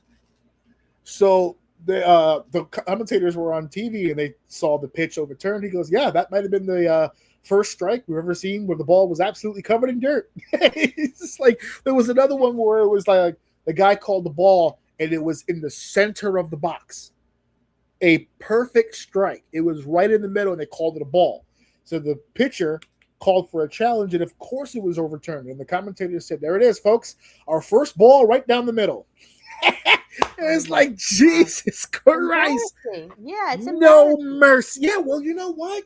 Do your fucking job. Do your fucking job. I'm sorry for the purists, because that's another part of this conversation, the purist. This isn't baseball. The human element is part of the game. Yeah, until it's your team losing because of the human element. Then all of a sudden it's a fucking bullshit game and it's a bullshit system. Because the whole You know what? What? This is going to change the stats of pitchers too. It's going to change everybody's stats. Look at how many RBIs, home runs, how many points, how many strikeouts in both directions, pitchers and batters, that have increased due to the calls. A lot more offensive production because of the calls. The only way it can mess with a batter is by giving them more walks. No, I saw a batter. That's the way it can improve their stats, by giving them more walks. There was a batter who had it was a what do you call it? A full count, right? Uh-huh. 3 balls, 2 strikes. Uh-huh. Guy throws a pitch. Uh-huh. It's ruled a strike, and So and they're it's out. and no. But he challenged the call. He challenged the call. It was indeed a ball, so he's not struck out. Hold on. Walk. So it's a walk. So he gets on base. Improves. The next guy, same deal. First one's a strike. Second one's a strike. Third one's ruled a strike. Challenge. Oh, sorry, it's a ball. Throws it. Home run. That's 2-run shot. Changes the game completely. That would have been a strikeout. End of the inning. Nope. Turned into a 2-run shot. We're winning the game now. And the challenge system did that. Otherwise, the umpire would have killed that entire run. The umpire would have been like, "Nah, that's a 3rd strike." No, it's not. I get another shot. And the other shot, put the shit in the bleachers. It's 2-run. It's what do they call it? A dodge win? It's a 2-player swing. That's it. Now we have a 2-run shot. It's a completely different ballgame. If I'm the batter, if I'm at bat, I think the ABS system is a little easier to swallow. If I'm the catcher, the ABS system is a little easier to swallow because you're the one catching the ball. You have a very good view of everything. If I'm the pitcher, I'm getting pretty pissed because there's a few pitchers that I saw who threw the ball, got the strike call, starts walking off the mound and go, "What's happening?" They're like, "Oh, they challenged." I'm like, "What the fuck? They're challenging?" They should know. No, but they have to play the game now. We're just I like, know. "Why?" The referee, the umpire said it was a strike. They're like, "I know, but he's challenging." Well, what are we challenging for? I don't understand. Nigga, you know where you threw the ball. Stop playing with me. Challenge. That's it. I'm gonna start doing that shit at work. Is that really the signal? They have to pat their head. They have to pat their heads. That's the rule. They have to pat their helmet or cap to indicate they want to challenge. I'm gonna start doing that shit at work. Every time somebody, "Hey, can you help me with the printer?" Up, challenging the call. I got no, overturn. I'm not doing it. That's it. I personally love the system. Anything that could be used to get things correct. I don't understand how anybody could argue against trying to get the call right. It's slowing down the game. No, it's not. First of all, your sport is already the longest sport on the face of the goddamn earth. Secondly, the rules state that the review can only happen for 15 fucking seconds. It's going to take him 45 to throw the next pitch. Slow your roll. It's not slowing the fucking game down. It's removing the human element. No, because the umpire is still umping the game. It's only challenging certain pitches. You're not using ABS for the whole game, which is where people want this to go, by the way. They do want umps from behind the plate. They don't mind umps in other sections of the field calling outs and watching first base and stuff like that, and making rulings over the foul pole. They want robots behind goddamn home plate counting balls and strikes. But we're not there yet. The human element is still there. The only thing that system is doing is checks and balances. You want to keep umpires in the game? Get it right. Or as right as you can. We're all human. No one's perfect. Standing behind another grown man while another grown man swings a bat is not good peripheral for baseball. I wonder if they can use this system in their training when they train umpires. I'm assuming they're going to have to integrate that at some point. Because if it's going to stay in the league, you got to get comfortable because when the umpires are training, and let's say they have to a pitcher throws 10 throws, and then they said 5 were strikes or 5 were balls, then they correct it with the system to see if he was correct on his assessments, and that could be whether or not they pass or they fail if they're correct on their assessments. Yeah, because if you added a good way to tell if they are doing it wrong. Yeah, if you add it to the training, it's going to make the umpire change his approach to umping the game. Whether it be something involved with the stance, something about the spacing between the players. I don't know how you can change it because, like I said before, a catcher and a batter is right in front of you. It's extremely hard to be able to tell with supreme accuracy where that ball's going to go. Anything short of now standing on the opposite side of the batter and looking directly into the glove, I don't see how you change it. This game has been at a disadvantage for decades. 4 decades. Umps have had ultimate power for all these years because they're the men on the field looking at it. But their vision of the actual pitch has been skewed this entire time. You can't see it all the time. Aren't they all older too? That's the other part of the argument because there's a stat going around, and again, I fucking thought I had it snapshotted, but overwhelmingly the percentage of umps that are getting overturned the most are the older umps. There are some younger umps who are still getting challenged, but less frequently. They're able to work around the ABS system just fine. It's checks and balances. There's nothing, first of all, there's nothing you're supposed to be embarrassed about. If you're embarrassed by this system, it's because your ego is getting hurt. There's no other reason. If I was able to perform my job and know that there's a computer behind me, which making sure that I got it right, I don't know if I would have a problem with that. Where is the embarrassing part? All right, that's a ball. Actually, the computer said it's a strike. That's my bad. From my vantage point, it looked like a ball, but if the computer says strike, play ball. Let's go. Where is the ego? I don't understand. Nobody wants to be humiliated for the 40,000 people. Humiliated how? Because they overturned the incorrect call? For the sake of your... Overturned many incorrect calls. I think if one or two was overturned, they wouldn't feel as embarrassed. So, based on that logic, I'm not saying that I understand you're explaining it from their point of view, but based on that logic, let's say there's an umpire that thinks exactly like that. So I'm clear. You're upset because you fuck up so many times. And now people know about it. So that's the real issue. Hey, allow me to fuck up in secret. Stop telling all these people that I'm fucking up. It's embarrassing. Hey. So why don't you not fuck up so many times? Think about this. Their skill set or their job for the last how many years has been umpire. If they lose their job, the only thing they can put on their resume is umpire. Who's going to fucking hire them?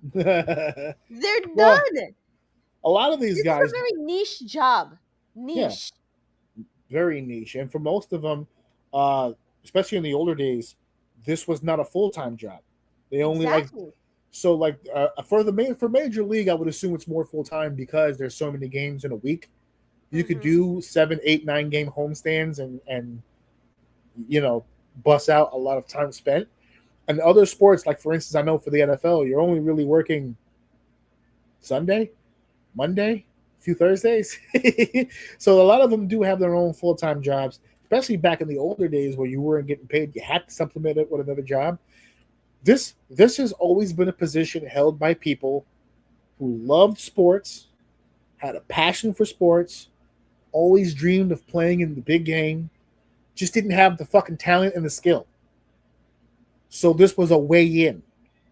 And not only was it a way in, they gave them the whistle. They gave them the power to control a game. And even though you have the power to control the game, the whole objective is to not control the game, but that's all they ever want to do. They want their name in the paper. They'll blow a call that'll fuck you over for the World Series, and then we'll never see them again. There were players, there were commentators, there were fans who said, if they're so confident in their work, take them to the post-game interviews with the media and answer the questions. Address the call. Stand by your call on camera. The players have to go to the post-game. Why did you strike out here? Why didn't you swing here? Why? They have to answer the question. You know how fucking angry you are when you lose like you lose the World Series. You worked all year to get to the World Series. You got beat in 5 games. You know how pissed off you are you just won the World Series? You got to go to the press conference. You have to. There's no way around it. And if you were lost the World Series because of the umpires, you have to go to the press conference. The umpires don't. So people were like, well, why can't they be held responsible? They made the call. Come on out. They didn't want to do that. The union was like, no. We're not the players. That's not our job. Okay, but you had more of an impact on the game than the player did. So now we have a system that's keeping checks and balances, and they don't like it. I don't give a shit. You don't have to like it.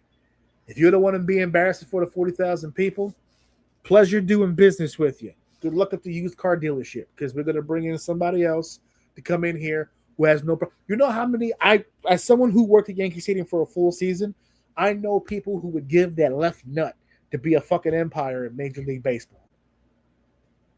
We'll find another one. Sorry. Don't hit me with, well, it's skill not everybody has. It's skill you don't have, my guy. 20 calls. Back-to-back pitches. You don't have it. The only difference is that you were getting away with it because nobody was keeping up. The kids were running the house unsupervised. Now there's an adult in the room and nobody likes it. There's a bedtime now. There's a cleanup time now. There's a no iPad time now. And you don't like it.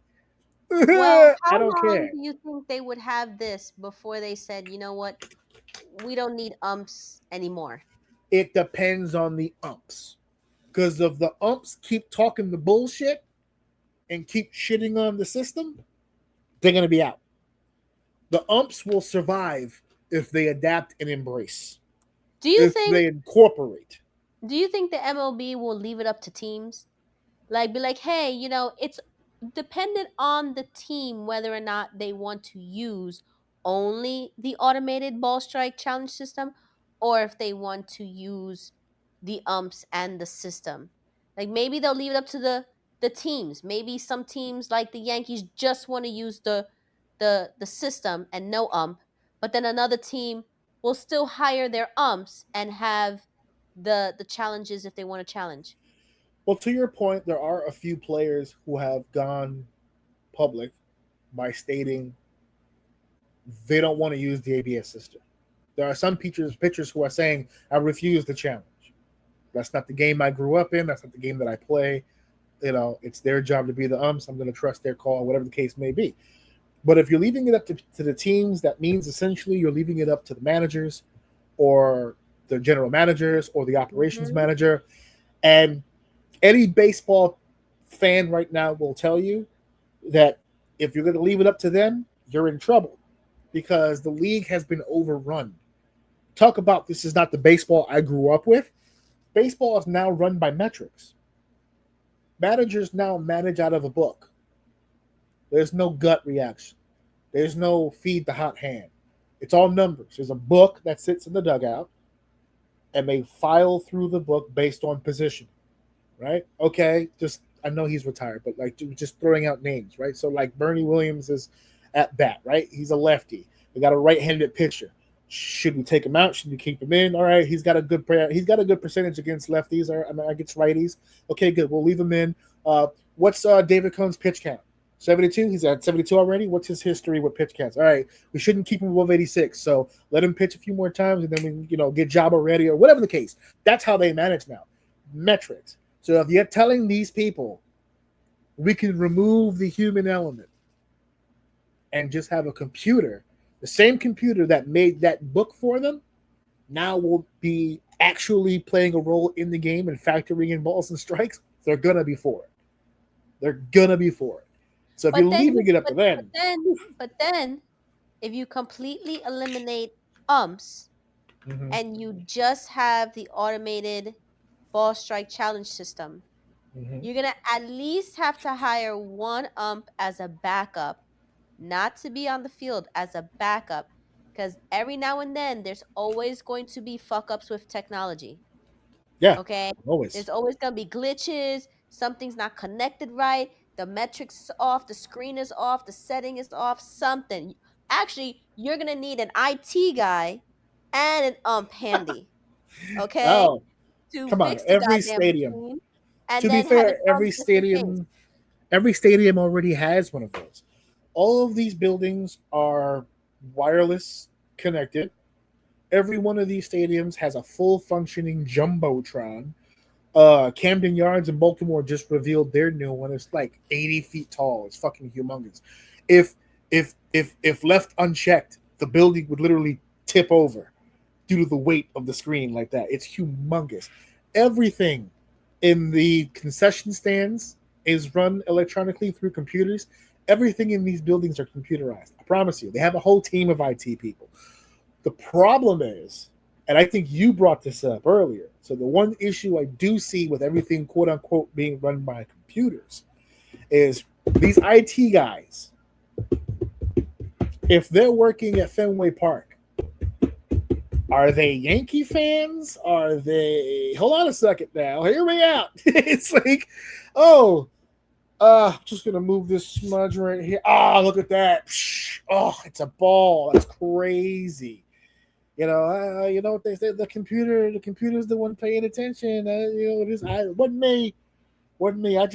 I turn it on and I turn it off to make sure that it works. I do my thing. Make sure the water doesn't get into it. But what bad timing. I'm sorry. We're gonna have to overturn that call. I'm sorry. Like you brought that up and put that bug in my ear. It's like I hadn't even think about that, because if it's an AI system, it's working on its own. But even AI, to a degree, somebody has to input the system. Needs man. Yes, it needs man at some point. So like all it takes, because remember, it also stated that the boxes, although created by AI, the boxes are personalized, the strike zones, because everybody's strike zone is different. So who's to say? Yeah, I guess this guy's 6'3" today. Boom. Oh, look at the size of that box. That changes. He's gonna throw a pitch high inside to his nose. How individual? Because sometimes people's batting stances are different. Even though your height might be 6'3", depending on your batting stance, you can crunch yourself to make that stance. Make the strike zone smaller. And some people don't like scrunching themselves that much. They like to keep leaner and just cock their elbow up and keep a straighter stance. So their strike zone is going to be different. So the strike zone can't be based on height. It has to be based on how they stand. So how individualized is that really? I feel like it's still off. So I've seen it. It was on ESPN. So what happens is it's not a fixed box. So what happens is as the cameras are focusing on the batter, every time the batter moves, the box moves like this. So when they walk into the box, you know how they're standing up straight? As soon as they get into the box, it calculates here. So as soon as he starts practice swinging, and then when he dips low, the box goes with him like this. That box you see when the ABS is challenged and it shows the box and the ball, that is a freeze frame of where the box was at the time the pitch reached it. So it's not a fixed box. They showed us. Was it one of those Major League Baseball stations where they talk about the inside workings? They actually had one of the broadcast people like test it. He was like in the box standing up, and it showed on the screen where the box was. And then it goes, okay, get into your stance, and he got into the stance like that, and the box went down like that. I was like, oh, shit. And then the guy threw the pitch. He threw the pitch. And when he throws the pitch, because it was on the screen so you can see how ABS works, the ball moves on the ABS screen. Once it reaches the box, it stops moving. Even though the ball keeps going because it goes into the glove, once it sticks to the box, it stops. So that's the location of the ball as compared to the box. That's cool. That's the picture you see. That's why it takes 15 seconds, because the AI system has to revert backwards to the point of impact to the box. And then it'll show you on the screen where the ball is on the box. But again, who's tweaking the metrics? If I'm at Yankee Stadium and I hear some guy talk about, I'm sorry, that was a wicked fast ball. Check him. No. We checked this guy. Hold on a second. Hold on. He came here with a whole crate of Dunkin' Donuts. No. This guy needs to be checked for sure. Yes. So don't worry about it. They're not coming for your baseball. It's okay. It is now time for the main event of the evening. And I'm not going to forget this time Boom. Who's got money? Not me. Who's got the cash? Who's got the dinero? And the important question, who are the brokies? Because that's what Me. we're here to talk about. You are not broke. Stop it. We're not broke. I tell you this, we're not $10,000 to sit on a bus and talk to Cody Rhodes, Rich, but we're not behaving like these idiots on the goddamn internet. The WWE is already pushing their packages and their experiences for you to live vicariously through your younger selves for WrestleMania weekend. Actually, before we get this underway, they're talking about what all these wonderful weekend shows and packages they got going on, including the topic of discussion, the very specific bus with Cody Rhodes. I have a question for you. We had a WrestleMania party last year, WrestleMania 41. We had a very Vegas-like theme. We got the casino chips, and we had right there the ceiling above where you are, right there. We have the what do they call it again? The sparkly. Oh yeah, there you go. Yeah, we had all that stuff with the suits and the cards and all that other stuff. Very casino-like vibe going for the party last year because they were in Vegas. Now, when we left Vegas, the ideology was that we were headed back to New Orleans, which is one of my favorite WrestleMania towns. That's an excuse for us to go to Party City and get the beads and to get the whole Mardi Gras looking things. It's all pretty cool. Put your titties away, woman. All right, we got to start a Patreon. That's it. I've made the joke enough. It's time to follow through. It's going to be called Boobs and Feet. That's what it's going to be. Or Feet Boobs. Booby Feet. Oh, I just stumbled on it right there. We'll do a little caricature of Boba Fett like as part of the logo. Okay, I'll get the team on it. If this video gets like 500 likes, this shirt can be a little skimpier next time. Oh, she's gonna get slowly more naked over time, and I mean slowly over time. Slowly. Almost like it's not gonna happen at all. But we're gonna feed the system. We're gonna feed the system so that it feels like any day now she's gonna get naked. She's gonna get naked with 2Ks. But what were your thoughts when you heard we were heading back to Las Vegas for this WrestleMania? Did it not register with you at all, or back to back kind of kills it, or what was your thoughts? Back to back kills it. A little bit. It does. I don't feel like they've ever done a back to back place. They have. When? They did it way yonder at WrestleManias 4 and 5. They did it in Atlantic City, same building, back to back. And another area Trump known Plaza. for its casinos. The bootleg one, though. They're spending big money at the real one now. But now let me ask you this. Whenever I tell people, how do you feel about back-to-back Las Vegas? They go, not really big on it. Next year is Saudi Arabia. That is worse. Let me not hold them to that. It'll be WrestleMania so long as we're not fighting each other anymore and not bombing one another, and we can get all that sorted out in time. I wonder if Trump and everybody will go, hey, time out. Everybody chill. It's WrestleMania weekend. Truce. And then we can go back to doing what we're doing. No, but Saudi Arabia, that's the whole deal. You weren't big on Saudi Arabia for the Rumble, I know. For WrestleMania, forget it.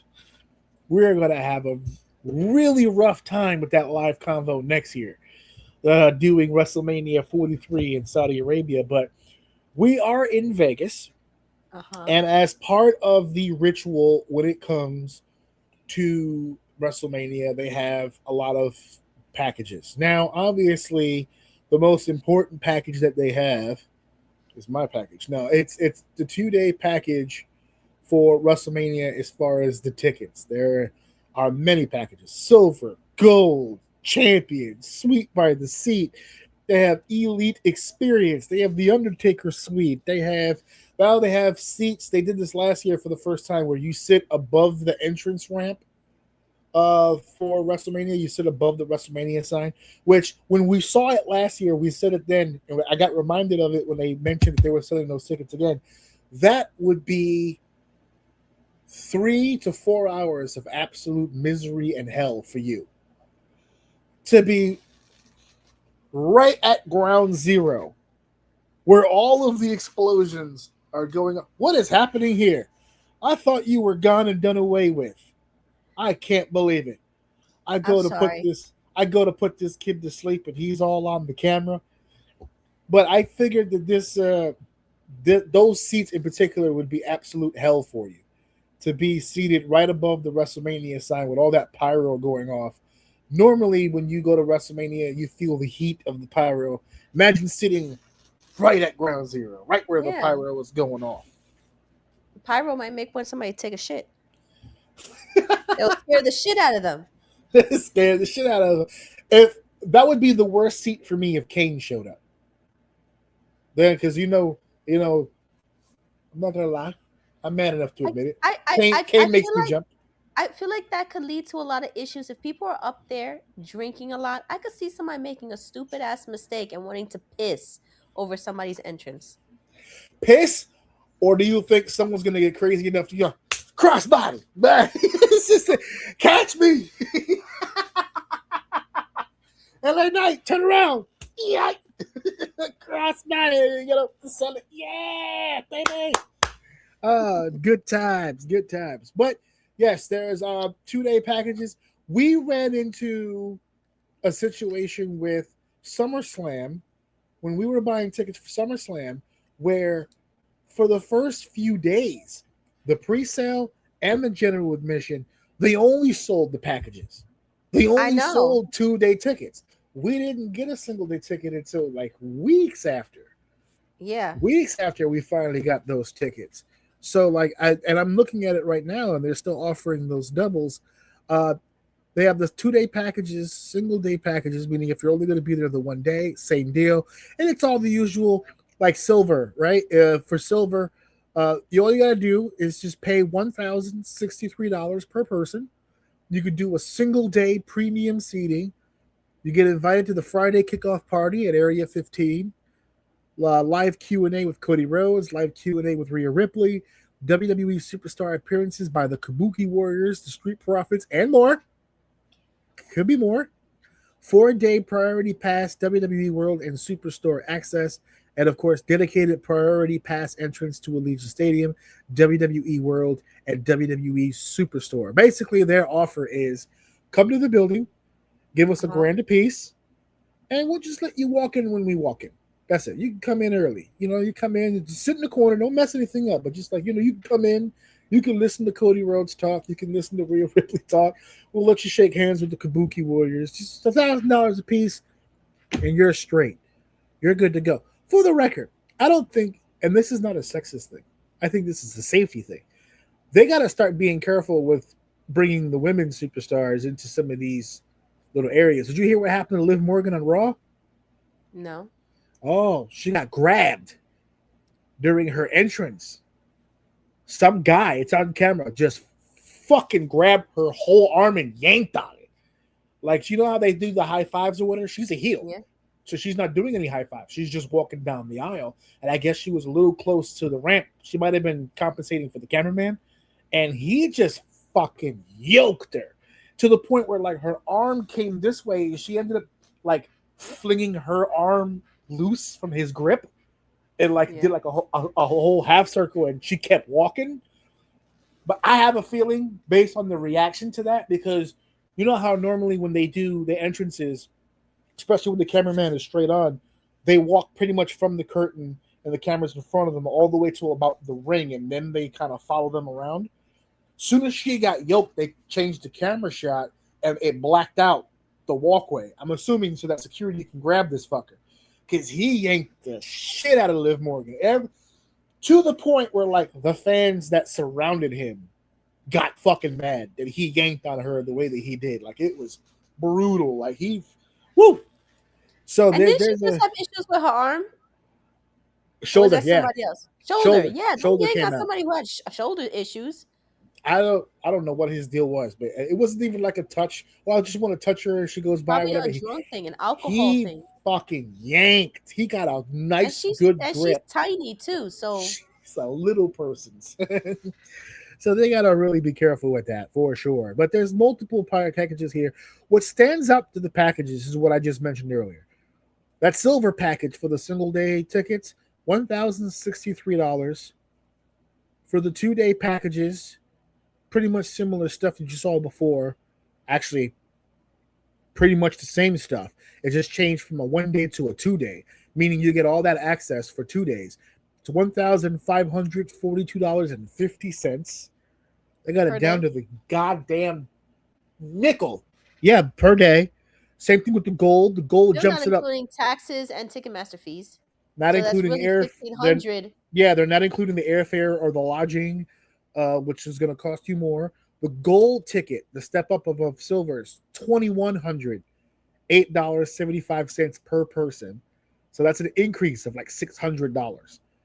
Then you get the champion level, which is 2-night priority pass, pretty much the same stuff, but they added a photo op. You can now take a photo ringside next to the ring at WrestleMania 42, and they did change the meet and greet lineup. So if you pay the silver package, you get the Kabuki Warriors and the Street Profits and more. If you buy the gold package, you get to meet Stephanie Vaquer, Rey Mysterio, Javon Evans, and more. Champion level, it's the same group, Stephanie, Rey, and Javon. And if you buy the Suite by the Seat package, which is the 2 nights with the suite access, that's the Cody Rhodes and Rhea Ripley Q&A. The Undertaker suite, I guess you get to meet the Undertaker at some point.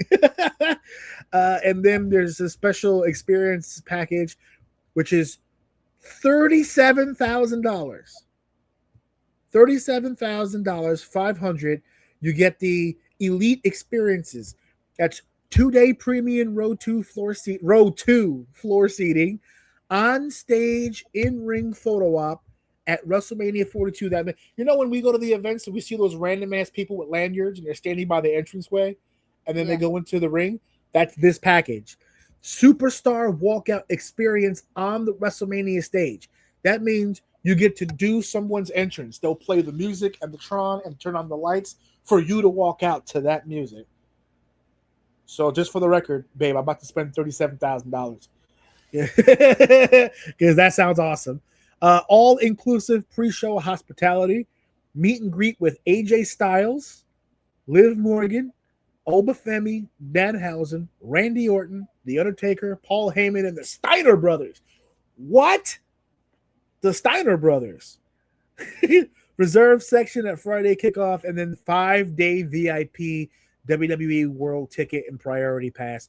All that for $37,500.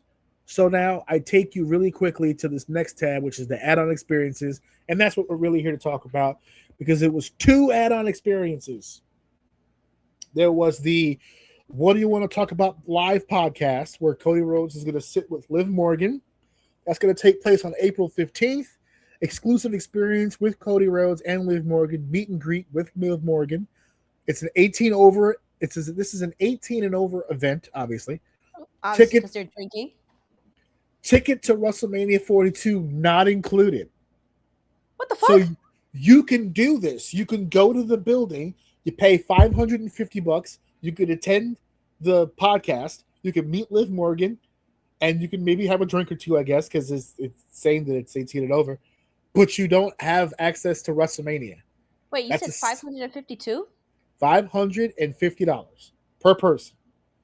And you get to go to the podcast, meet Liv Morgan, but you're not able to go to WrestleMania. You have to buy a WrestleMania ticket to go to WrestleMania. You could do this and not go to WrestleMania. But this is an add-on, right? And then the add-on that everyone's talking about, the American Nightmare Bus Tour, the Cody Rhodes Bus Tour exclusive experience on both days, the 18th and the 19th, exclusive behind-the-scenes tour bus experience with Cody Rhodes, WrestleMania behind the scenes experience with a commemorative gift. Now, all of this hullabaloo on the internet about the price of the bus tour, which is no longer posted because it's sold out.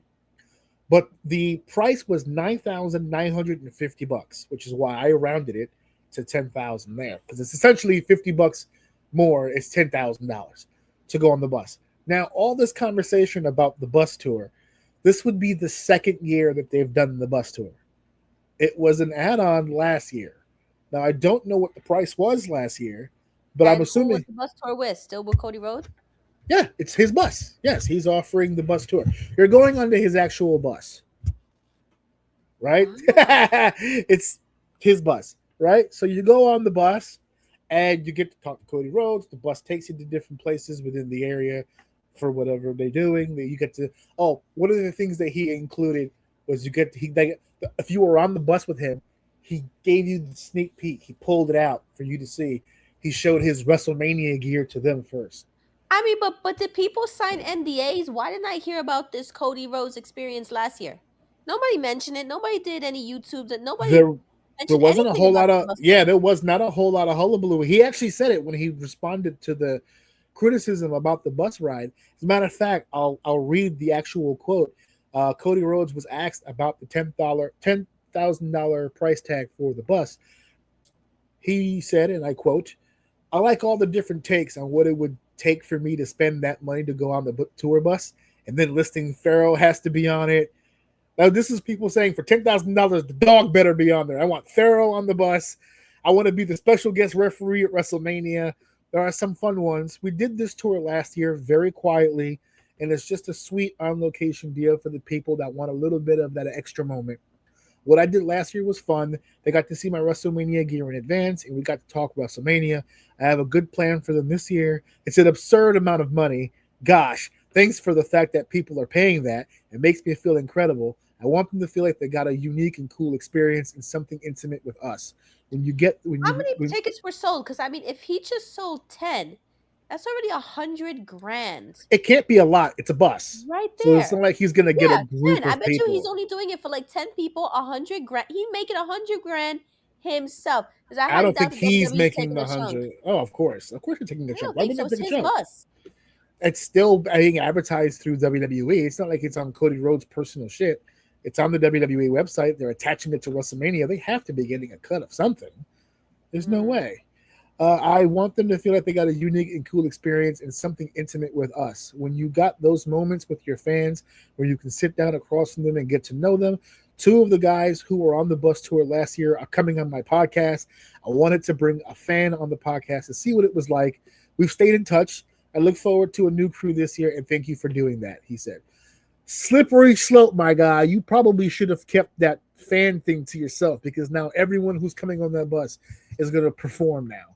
They want to get on your good side. They want to suck up to you. They want to be next on the podcast. That's what that's going to be. Kudos to the guy who did it first, who figured it out real fast. This guy's a cool guy. Maybe if I, butter him up a little, I loved your legacy stuff, by the way. Stardust was my favorite character at the time. I'm sorry. I'm not afraid to go against the grain. Stardust was my guy. Stardust. That was my jam.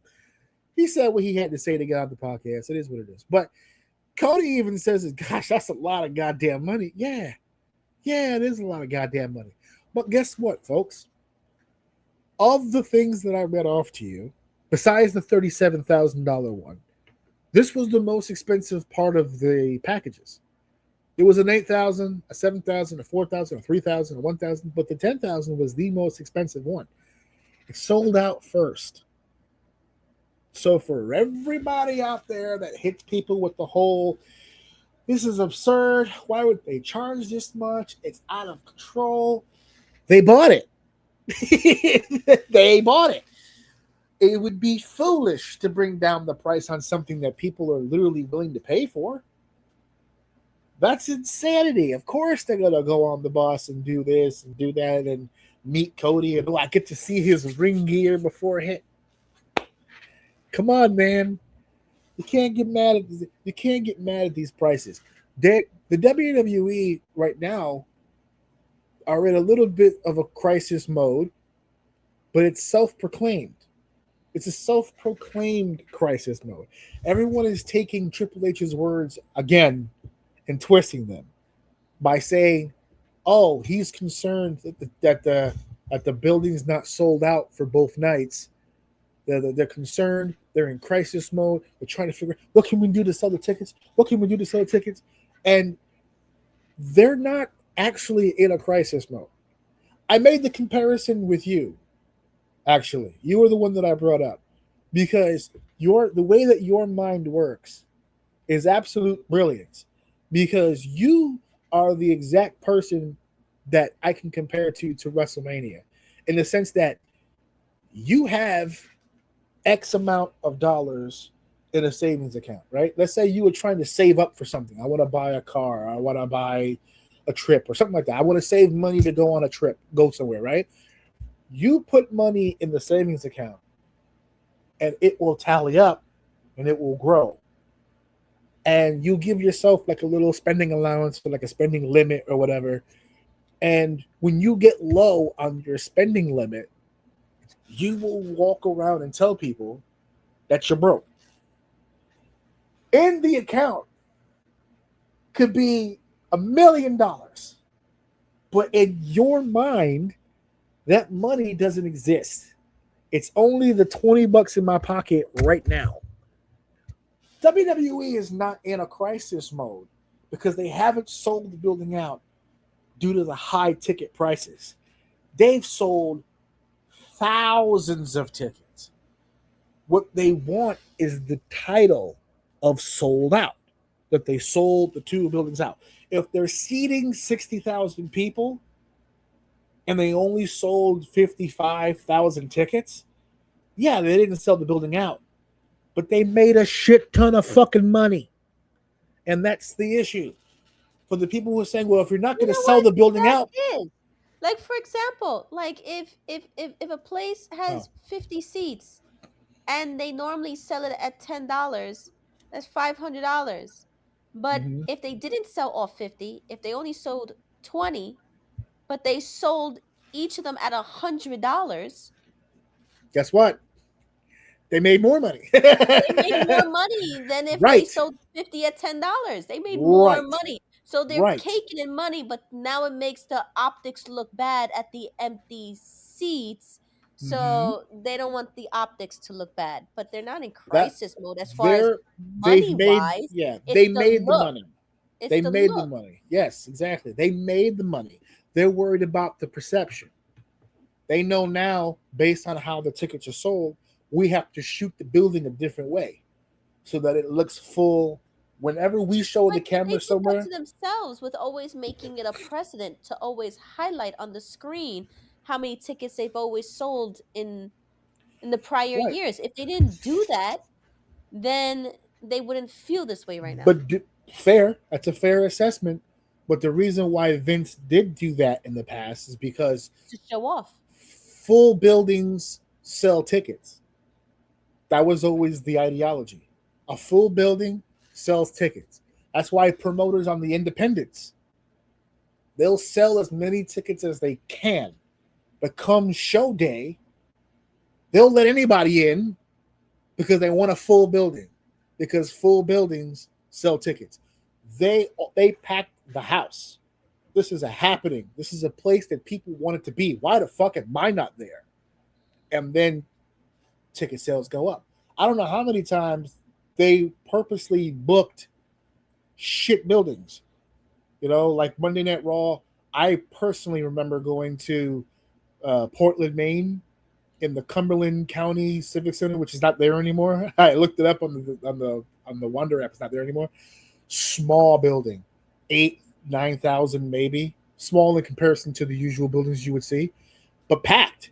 And you'd be like, what the fuck are they doing here? Why aren't they working the Garden in Boston or like a big building? Couldn't sell those tickets. So I would rather overfill a small building than underfill a big building. You know, the opposite of what AEW does. I don't. AEW will rent a 4,000 seat building but dress it for 10 because they only sold 10, and then get crazy because they sold 10. This is the opposite of that. WWE's only worried about the optics. They want to be able to have a celebrity or a retired wrestler now, is the trend, to go in the ring somewhere before the main event and go, ladies and gentlemen, another attendance record. A sold out crowd here in Las Vegas of 58,000. Who did it last year? Was it Snoop Dogg or was that year before? No, last year was didn't Stone Cold run over an old lady last year? He had the fucking thing. Yeah, he did. I forgot what night he was. They had a different person for each night. I forgot what it was. It Stephanie McMahon? One of them? No. I remember one year Snoop Dogg did it. Yeah, no, he did it. He did 39 in LA. Of course. It was. She's the reason, folks. I keep making the Asperger's joke whenever Dave goes, yeah, of course. The WWE Encyclopedia. But they just want the optic of somebody being able to come in and pump the numbers because that's what fucking sells. They're gonna make their money between the deals they have with ESPN to stream it, between all the bullshit they're selling in the building, the show itself, the tickets, as long as the first 10 rows are sold out, they made enough money as if they sold the whole 100s area. Okay, because that alone was $1,000 a ticket. So just that first 10 rows at $1,000 a ticket, they're already making like, I don't even know, 10 people a row, 10 rows, 10 times 10 is 100 times 1,000. That's already like 10,000. Am I doing my math right? $10,000 already. And that's just one section. That's like $40,000 just on the first 10 rows around the ring. $40,000. They already made their money. They yeah. So for everyone who's sitting there, they're just like, oh, they're hurting. I'm like, no, I don't think they're hurting. They gotta be all right. They gotta be fine. If I'm trying to look it up right now. See, it's doing it again. If you go to Ticketmaster and pull up WrestleMania, it's giving a lot of the access shows, Dolby Live for the Hall of Fame tickets, Kill Tony at WrestleMania. I have no interest in that. And then it has the combo, the WrestleMania 2-day combo. It still doesn't have the individual. No, they didn't sell it till like weeks later, remember? Yeah. Weeks later. I'm trying to see here. Okay. No, wait. Saturday. They do have it. It just the timing is off. I didn't notice the time.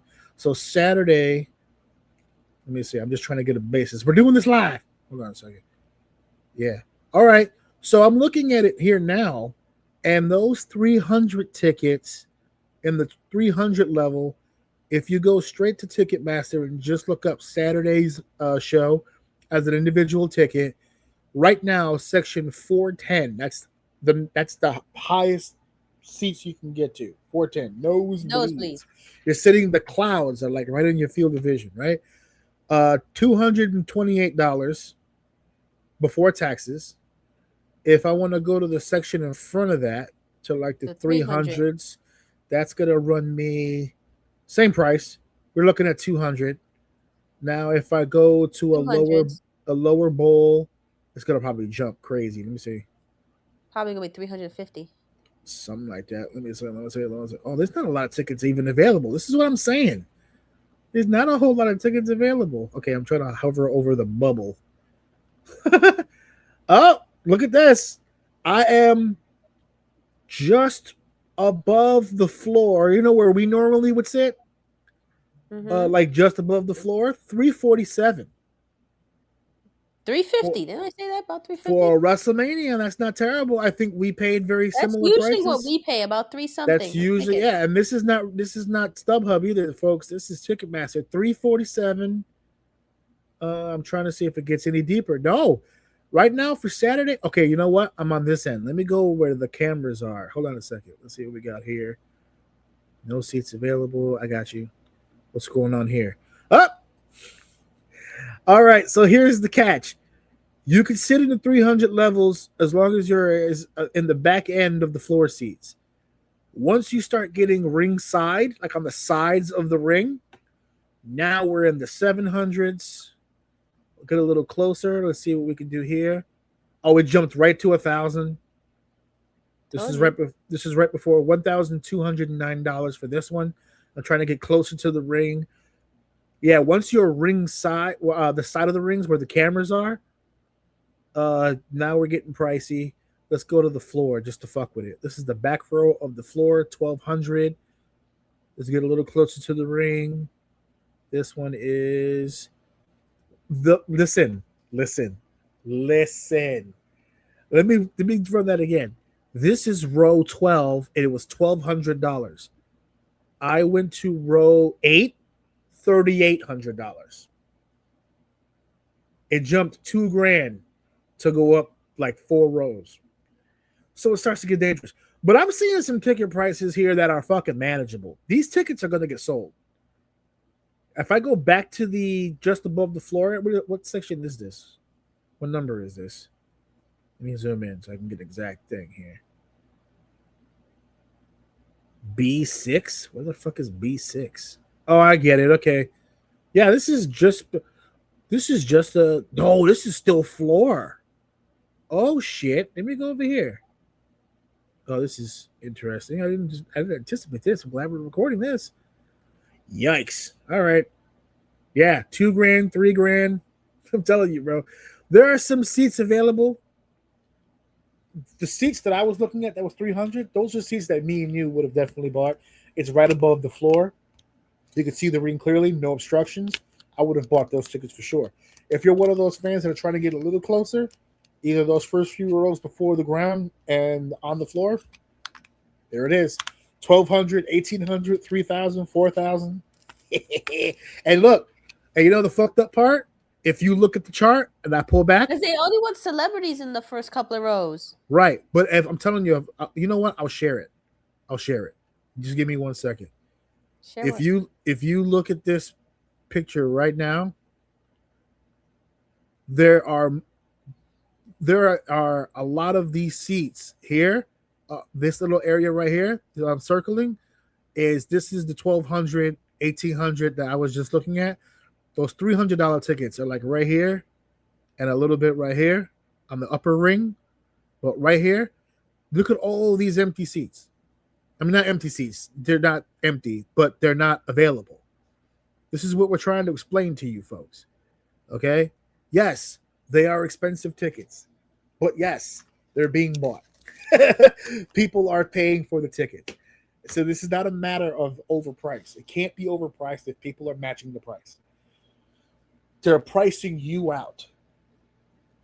And me and her and people like us who want to go more regularly. They want a certain clientele in the first couple of rows. There it is. Not even just the first couple of rows, but I think personally, in the building in general. Remember, I told you the business lesson that I learned from the NFL commissioner when he talked all about the NFL and how it produces and how it promotes itself. It's like we don't advertise and we don't promote to football fans. We don't bother with the football fans. We have the football fans. What I want are the people who don't watch football to see what we're doing and then get hooked and become football fans. It's the same thing with WWE. We don't advertise and we don't promote towards wrestling fans. We have the wrestling fans. They're going to come no matter what we do. I want the fans outside of the bubble. The people who support Jelly Roll, the people who support Logan Paul, the people who would go to Las Vegas in a random April weekend. Like, those are the people that we're looking for. Those prices that you saw on Ticketmaster, or you will see when you go to Ticketmaster, are for that specific clientele. For the people who will pull $1,800. By the way, that's one ticket. So if you and two buddies are going, 1836, over $5,000 for the tickets. Not including the airfare, the hotel, and the festivities, eating. Even if your whole diet for that weekend will only consist of 4 for $1 tacos at the local 7-Eleven, it's still going to cost you to do all of this. To breathe is going to cost you money to go to WrestleMania. So How are those ESPN packages looking to you now? Because that's a whole different breed of shit. We spoke at the beginning of the show about PTS and their stadium shows completely sold out. What were the prices for that show? It was $700 and something for 2 tickets. In the not nosebleeds, but off the ground, it was still $700. That wasn't even floor, and they're sold out, folks. Those tickets are being sold. You're just not in the group of people that they're looking to buy them. Mm-hmm. That's what this is. You could be upset. Fair enough. I used to be poor too. But I'm just saying, they're looking for people who have money. The marks. See how it works? They don't want fans. They want marks. The wrestling business is alive and well. The marks are buying the tickets still. You see? You see how that works? That's another topic for another day. But yes, that's why that is what it is. So we're going to end our segment here real quick. At the end here, I'm going to do this really quickly and stop me, babe, at any point in time if you hear anything remotely interesting to you. If at any point you hear something interesting to you about, I'm going to read the WrestleMania card as it is right now. Okay. As it is right now. If anything pops up, I'm just going to go through it. You don't have to, I'm not going to, there's no quiz here. I'm just going to let the audience know what it is so far because as a reminder again, and I'll throw it up, boom, live, Tuesday on the 14th, 7 p.m., Facebook, YouTube, or Kick. Catch us live. Babe, you did a wonderful job tonight. You're invited to the show if you want to come. If you want to stop by, you're invited to come, of course. You live here. You can stop in whenever you'd like. Okay. But that's going to be live on the 14th. And really quickly, folks, here is the card. Stop me if you hear something that you're really, really into. Here we go. As of last night and the interference that we saw, it's official. Seth Rollins will compete one-on-one with Gunther at WrestleMania 42. This is a match she didn't know about. It happened last night. She was asleep. That match was set last night. All right. Also, Pop. Next. Pop. Okay. Official now. The Fatal 4-Way for the WWE Women's Tag Team Championship. The Irresistible Forces, Nia Jax and Lash Legend, will defend their tag titles against the Ring Queens, Charlotte Flair and Alexa Bliss, Bayley and Lyra Valkyria, and the Bella Twins. Boo. The Intercontinental Championship. Double boo. Because, it's for a tag team. Oh, okay. So boo boo. Boo boo. The international. The Intercontinental Championship will be on the line in a 5-way ladder match at WrestleMania. Penta will defend the Intercontinental Championship against Javon Evans, Dragon Lee, JD McDonough, and Rusev.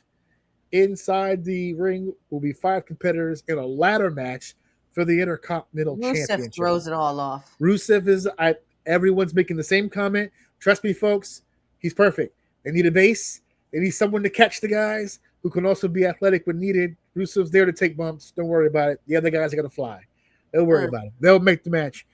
In a singles match, Dominic Mysterio and Finn Balor will go one-on-one at WrestleMania in an unsanctioned match. Drew McIntyre against... Pop for Drew McIntyre? No. For who? For Dominic and Finn Balor. You didn't give me a... Oh, I didn't thought. Oh, okay. You were computing. You were buffering. Is that what it is? No, you just didn't give me enough time. You just went straight into the next one. Drew McIntyre and Jacob Fatu in an unsanctioned match. Boo. Boo. Mm-hmm. For the United States Championship, Sami Zayn will defend the U.S. title against Trick Williams. Boo. The WWE Women's Intercontinental Championship is on the line as AJ Lee defends against Becky Lynch. Boo. The Battle of the Behemoths. Big meaty men slapping meat as Brock Lesnar goes one-on-one with the ruler of WWE, Obafemi. Ooh, Obafemi, pop. Yeah, pop. The Women's Championship, the WWE Women's Championship on the line as Jade Cargill defends against Mommy Rhea Ripley at WrestleMania.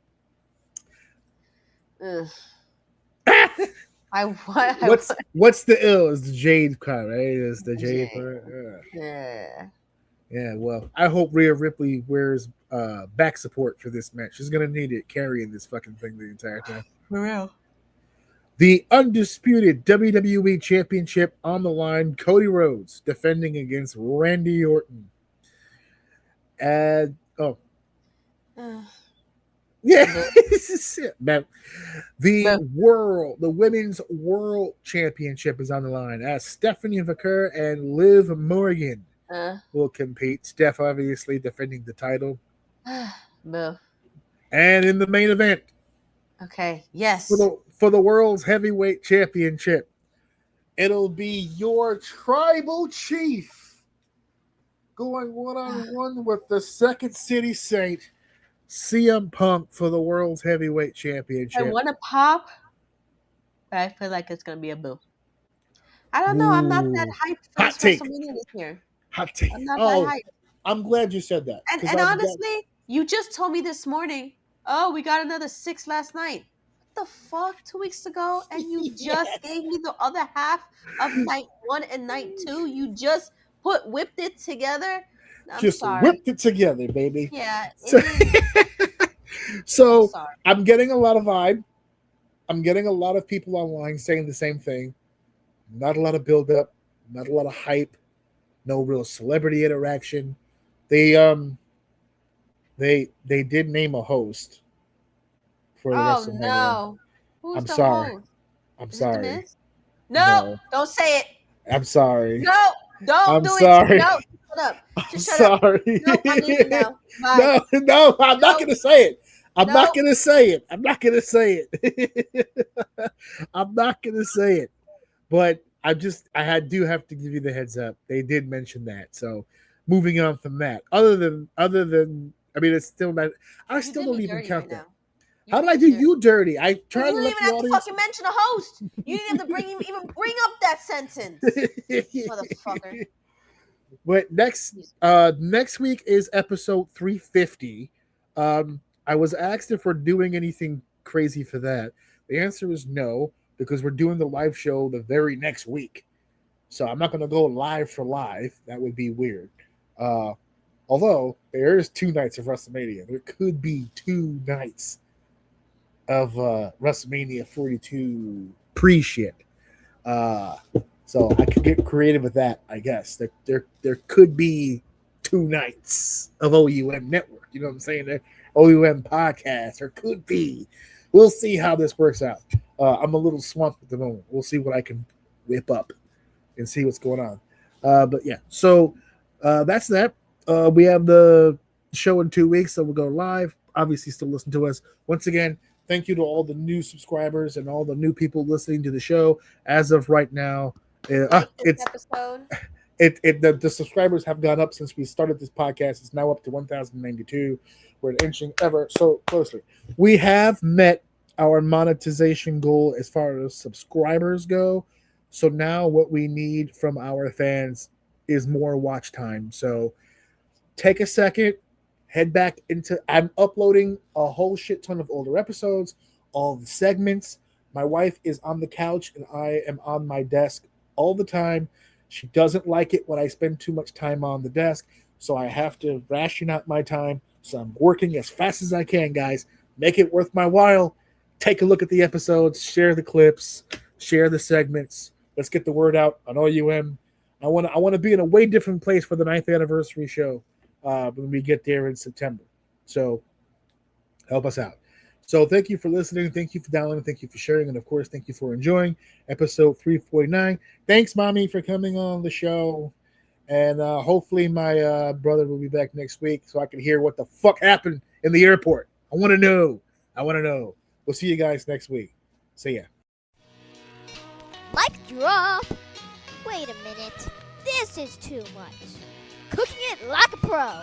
Wrap it up, everybody. Show's over.